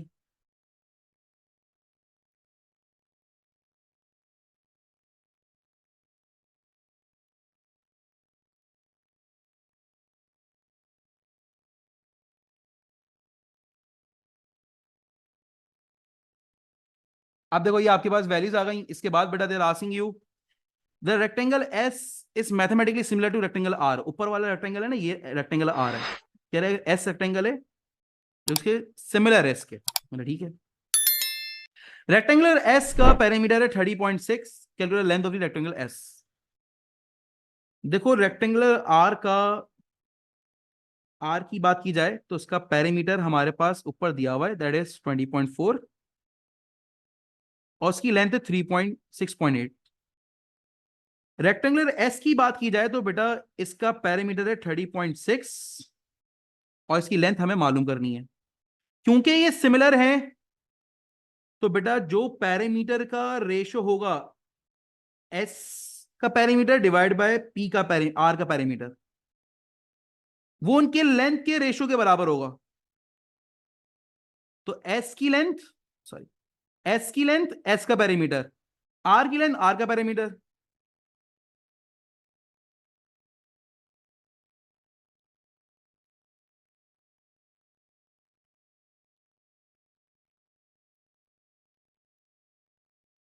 तो एक्स की वैल्यू बेटा क्रॉस मल्टीप्लाई करने पर हमारे पास 10.2, क्योंकि सिमिलर है जब इनका रेशो बराबर रखा मैंने, पैरामीटर का रेशो उनकी लेंथ के रेशो के बराबर होगा। लेंथ की वैल्यू बेटा हमारे पास 10.2 सेंटीमीटर आ गई। ये एक्स रिप्रेजेंट कर रहा है length of the S rectangle. Then part B says a piece of card is a sector of the circle with a sector angle 75 degree and radius 8 centimeter. Find an expansion in terms of pi for the expansion in terms of pi for the arc length of the sector. बेटा arc length का formula होता है theta upon 360 multiply by 2 pi R. तो theta की value 75 divide by 360। Radius कितना है? Radius 8 है। Simplify कर लें, इनको आर की फॉर्म में आना चाहिए। तो 75 डिवाइड बाय 360 मल्टीप्लाई बाय 16,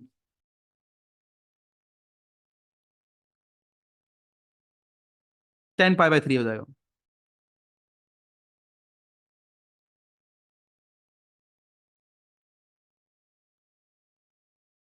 ये बेटा आपके पास आंसर इन टर्म्स ऑफ पाई निकल कर आ गया।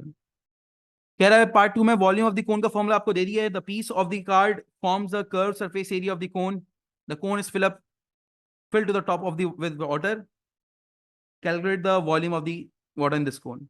देखो इसके अंदर पानी भर दिया गया है, सही है। When the water is filled up, तो कह रहा है अब इस कोन का वॉल्यूम निकाल के दिखा दो, पूरे पानी का वॉल्यूम निकाल के दिखा दो। जो पानी का वॉल्यूम होगा वही कोन का वॉल्यूम होगा।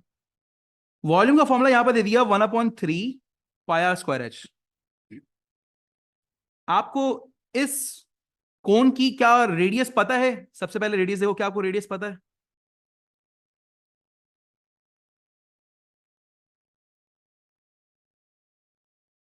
सबसे पहले तो ये देखो, क्या आपको इसका रेडियस पता है कि नहीं पता?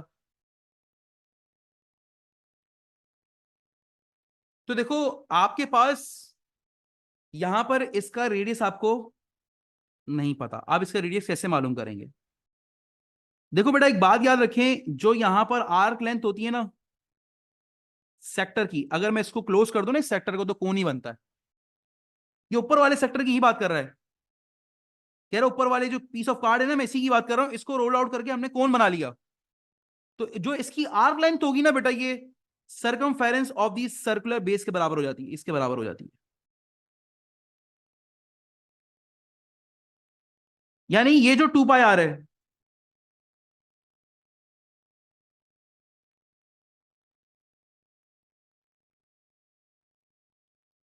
ये बराबर होगा 10 pi by 3 arc length of the sector के।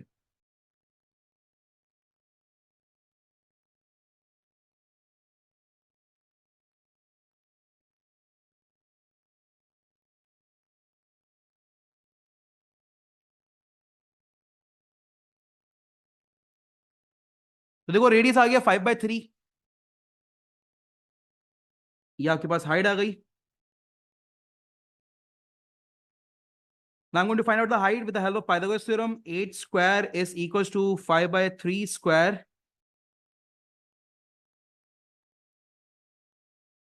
plus height square. 64 minus 5/3 whole square, square root लेंगे। यार 551/9. After taking square root, I'm getting the answer 7.824. ये हाइट आ गई. तो बेटा आपके पास वॉल्यूम किस तरह कैलकुलेट करेंगे? 1/3 pi R square 5/3 whole square. H की वैल्यू 7.824 रख दें, या 551/9 का स्क्वायर रूट लिख दें. So I'm going to put it in the calculator. 1/3 into pi into 5/3 whole square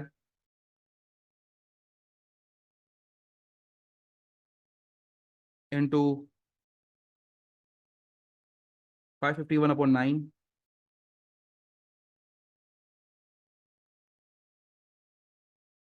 तो ये आ रहा है बेटा वॉल्यूम 22 पॉइंट.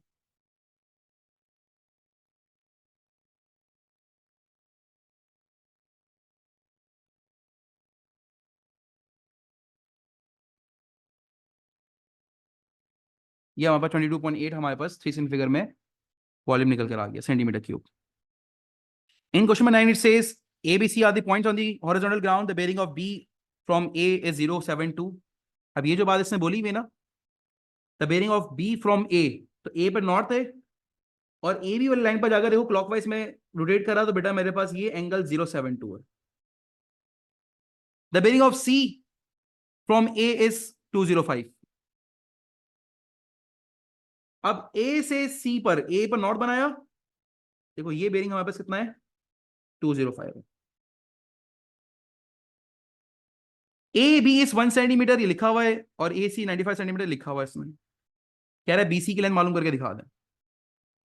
तो देखो बेटा this angle over here is going to be 205 minus 72. 205 minus 72, ये 133 एंगल हो जाएगा. क्यों? इस पूरे एंगल में से बेटा ये वाला एंगल माइनस कर दोगे तो बीच वाला एंगल ये निकल कर आ जाएगा. तो बीसी का square, I am going to use Pythagoras theorem. BC का स्क्वायर बराबर 95 square plus 170 square minus 2 into 95 into 170 cos 133.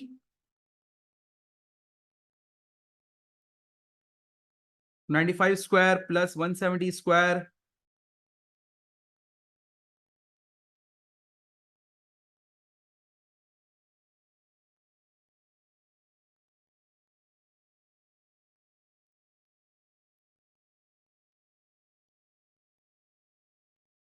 तो ये आ रहा है 59953.54703. आप इसका स्क्वायर रूट ले लो.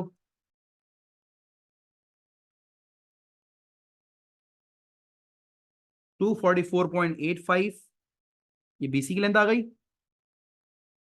और ये 3 सेकंड फिगर में अगर लिखना चाहूं तो बेटा 245 मीटर हो जाएगा, क्योंकि थर्ड सेकंड फिगर हमारे पास 4 है. यहाँ पर 4 के बाद देखो यहाँ पर 58 लिखा हुआ है, तो ऐसी बात है 4 में 1 ऐड हो जाएगा. 245 मीटर हमारे पास लेंथ आ जाएगी.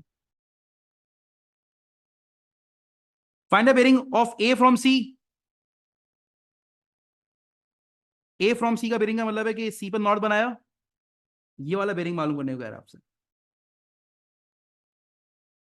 अब देखो सिंपल सी बात है, व्हाट इज दिस एंगल? 360 में से 205 माइनस कर दें. देखो ये पूरा एंगल, देखो ये पूरा एंगल 205 है.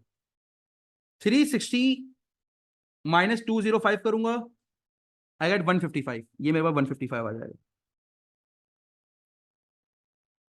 अब देखो ये दो पैरेलल लाइंस हैं, ये ट्रांसवर्सल लाइन है, ये इंटीरियर एंगल है. तो बेटा यहां पर आपके पास 180 minus 155, sum of interior angle होता है 180 डिग्री.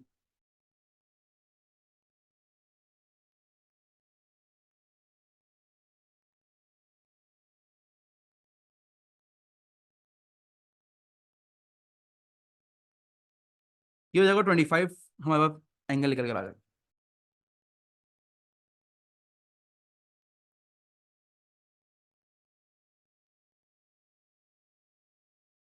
अब देखो बेटा वो आपसे कह रहे हैं सी पार्ट में the point D lies on the horizontal ground due south of A and due east of C. कह रहा है ये जो पॉइंट डी है ना हमारे पास, ये साउथ ऑफ ए पर है. ये देखो बिल्कुल साउथ ऑफ ए है और ईस्ट ऑफ सी है। जब यहाँ पर 90 डिग्री बन रहा है क्योंकि साउथ नीचे की तरफ आना साउथ और ये ईस्ट, इनके दरमियान एंगल 90 डिग्री बनेगा। Show that AD is 86.1। कह रहे हैं ये एडी की लेंथ निकाल के दिखा दें और ये 86.1 है, ये निकाल के दिखा दें। अब देखो बेटा यहां पर आपके पास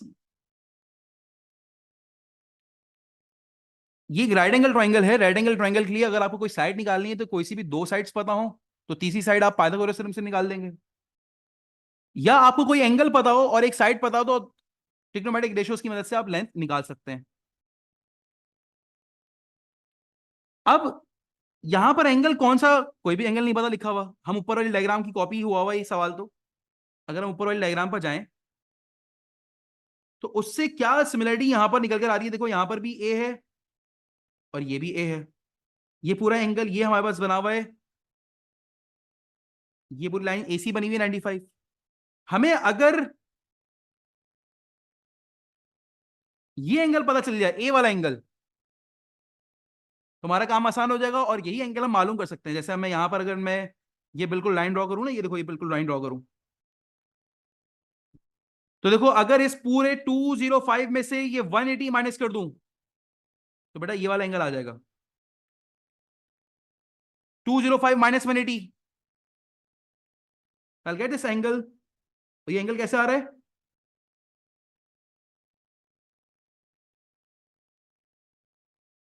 ट्वेंटी फाइव डिग्री आ रहा है। तो बेटा मैंने यहां पर cos 25 एडजेसेंट ओवर हाइपोटेन्यूज, तो देखो 95 मल्टीप्लाई बाय cos,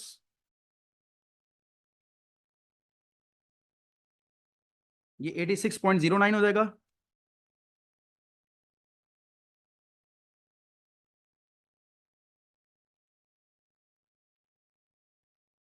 या इसको आप लिख दें 86.1 लेंथ निकल कर आ जाएगा and that is going to be centimetre, sorry metre.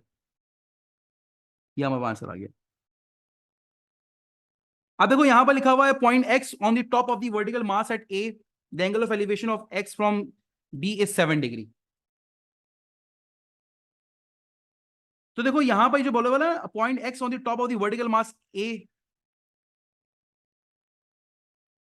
ए के टॉप पर एक पॉइंट है, इसको हम एक्स पॉइंट कह रहे हैं, इसका बी से एंगल 7 डिग्री है। तो देखो मैंने यहां पर ये टॉप पे से बनाया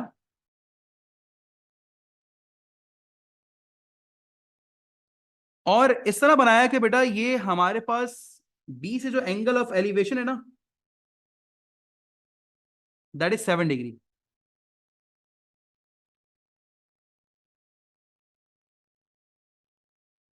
calculate elevation of X from D. अब देखो यहां पर ये डायग्राम थोड़ी 3D शेप है, आपको इसको एग्जैक्टली जो मैंने डायग्राम बनाई है ऐसी शेप नहीं है, ये 3D शेप है। ये समझो इस तरह है कि आप इस ए पॉइंट पर अपनी पेंसिल को यहां पर वर्टिकली अपवर्ड खड़ा कर दो तो यहां पर देखो बेटा ये आपके पास थोड़ा सा मैं इसको वो भी कर रहा हूं, स्लैंटेड कर रहा हूं ताकि आपको 3D शेप लगे कि बेटा यहां पर ए के टॉप पर है, ये यहां पर 90 डिग्री बन रहा है, ये वर्टिकली है ना, यहां पर मैं बना भी रहा हूं ये 90 डिग्री है। ये समझो ए के टॉप पर हमारे पास ये मास खड़ा हुआ है, ये लाइन खड़ी हुई है, एक पोल खड़ा हुआ है जिसका एंगल ऑफ वेरिएशन बी से क्या है 7 डिग्री है। इसको थोड़ा सा और स्लैंटेड कर देता हूं मैं। इसका डी के साथ एंगल ऑफ एलिवेशन आपने निकालना है। ये डी के साथ एंगल ऑफ एलिवेशन क्या निकालना है बता देता हूं, ये हमने लाइन ड्रॉ करी है। याद रखें बेटा यहां पर भी ये 90 डिग्री बना रहा है, क्या बना रहा है ये 90 डिग्री बना रहा है बिल्कुल, क्योंकि ये ए पर बिल्कुल टॉप पर खड़ा हुआ है, बिल्कुल वर्टिकली ऊपर की तरफ पोल खड़ा हुआ है यहां पर। तो बेटा ये हमारे पास एक्स पॉइंट है, इसका बी के साथ एंगल ऑफ एलिवेशन 7 डिग्री है, ये 90 डिग्री बन रहा होगा यहां पर क्योंकि वर्टिकली टॉप है। तो मैंने ये लेंथ निकाली, मैं ये एक्स ए लेंथ निकाल रहा हूं किस तरह, मैंने 7 डिग्री अपोजिट ए एक्स की length divide by adjacent, adjacent कितना हो गया 170, 170 मतलब 10x,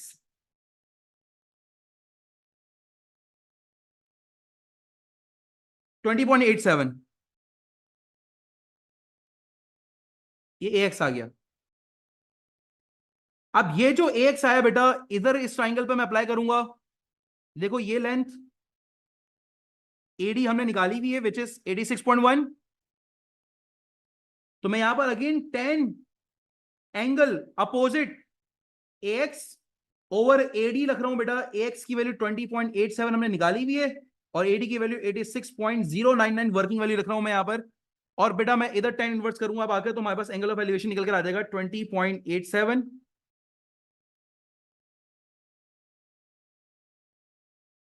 13.62 is going to be my answer. मैंने 10 इनवर्स करा यहां पर 13.62, और बेटा एट दी एंड मैं लिखूंगा 13.6 degree is going to be my answer. ये हमारे पास आंसर निकल कर आ जाएगा यहां पर, angle of elevation.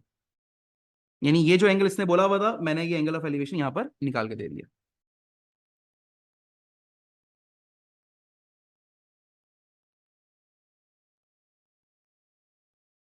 Next question, question number 10। F is the point 61, G is the point, GS is -1 -8। तेरा FH वेक्टर निकाल के दिखा दें, FH वेक्टर का भी मैग्नीट्यूड निकाल के दिखा दें। देखो जो F पॉइंट है ना, वो हमारे पास OF वेक्टर भी वही कहलाएगा, पोजीशन वेक्टर वही कहलाएगा 61। और G पॉइंट है,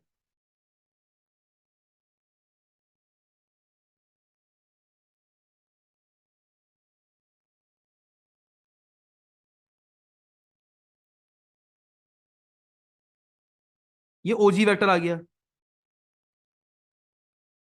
अब इसका FH वेक्टर निकालना है।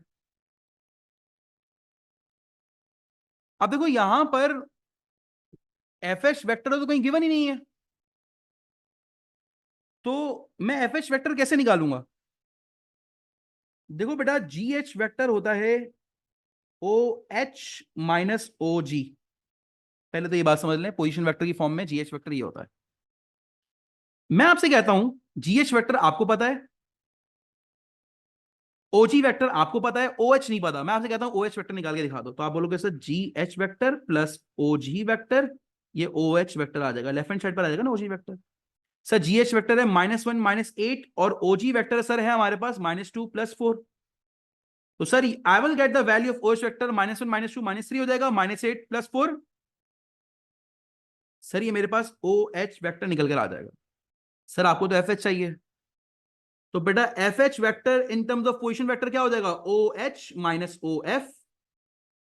OH vector is -3 -4, OF vector is 6 1, -3 -6 -9 हो जाएगा, -4 -1 बेटा -5 हो जाएगा। ये मेरे पास FH वेक्टर निकल कर आ गया। अब इसका मैग्नीट्यूड मुझे निकालना है।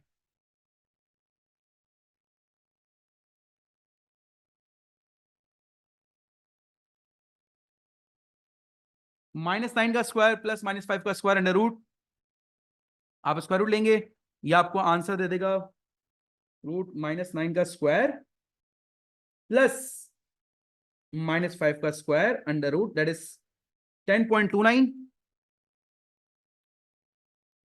तो 10.3 हमारे पास बेटा इसका मैग्नीट्यूड निकल कर आ जाएगा इंटू 3 फिगर। पार्ट बी है, डायग्राम बेस्ड वेक्टर्स हैं। कह रहे ओ ए वेक्टर स्मॉल ए है, ऑलरेडी गिवन है। O B vector small B है, ऑलरेडी गिवन है। ए सी वेक्टर के टाइम्स बी वेक्टर है। X is the point on O C such that O X is M times O C, O X is M times O C. यहां पर इसमें collinear का relationship दे दिया, ये यहां पर लिखा हुआ भी है कोलिनियर। और यहां पर बेटा ए सी के टाइम्स बी वेक्टर है, ये पैरेलल का रिलेशनशिप दे दिया यहां पर। एक वेक्टर दूसरे वेक्टर का स्केल पैरेलल है ना। ओ ए सी इज के टाइम्स बी वेक्टर बोल रहा है, ओ बी का के टाइम्स है, तो इसका मतलब पैरेलल वेक्टर्स हुए। कह रहा है write O X in terms of M K A N B. कह रहा है ओ एक्स निकाल के दिखा दें, एम की फॉर्म में, के की फॉर्म में, ए की फॉर्म में, बी की फॉर्म में। तो मैं ओ एक्स वेक्टर में इस तरह निकाल सकता हूं। तो देखो ओ एक्स वेक्टर का रिलेशनशिप उसने ऑलरेडी दिया हुआ है, M times O C vector. ओ सी वेक्टर क्या हो जाएगा अगर मैं ओ सी वेक्टर निकालना चाहता हूं? ओ से ए से सी। ओ से ए वेक्टर क्या है? स्मॉल ए से सी वेक्टर क्या है? के टाइम्स बी।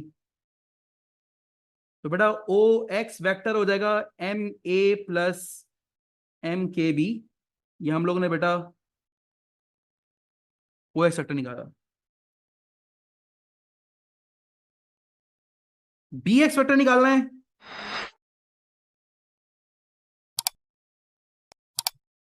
सर उसने तो दिया हुआ है बी एक्स वेक्टर, तो उसने दिया हुआ है और फिर कह रहा है फाइंड द वैल्यू ऑफ के। तो देखो मैं बी एक्स वेक्टर अगर निकालता हूं खुद से भी, तो बेटा मैं बी से ओ जाऊंगा, ओ से एक्स जाऊंगा।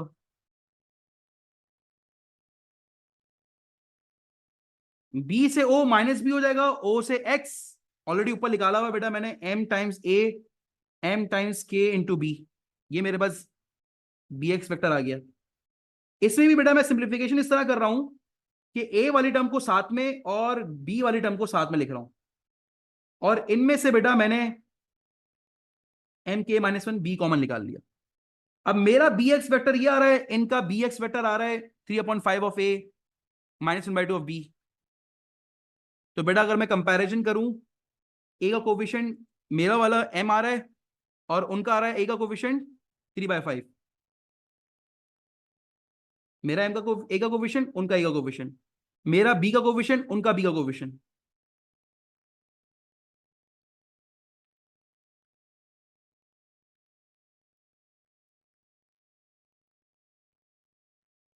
-1/2 + 1 1/2 हो गया।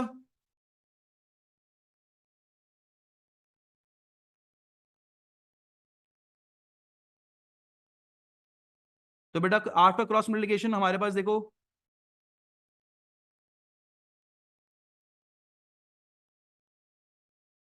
5/6 हो गया। यहां से बेटा आपके पास के की वैल्यू, एम की वैल्यू 5/6 आ गई। अब in part B they are saying, अच्छा ये आखिरी पार्ट था वो कॉपी हो चुका है। So this was the last part of this question. ये लास्ट क्वेश्चन था, इसमें हमने के की वैल्यू निकालनी थी, हमने यहाँ पर के की वैल्यू निकाल कर दे दी। This is the end of the question.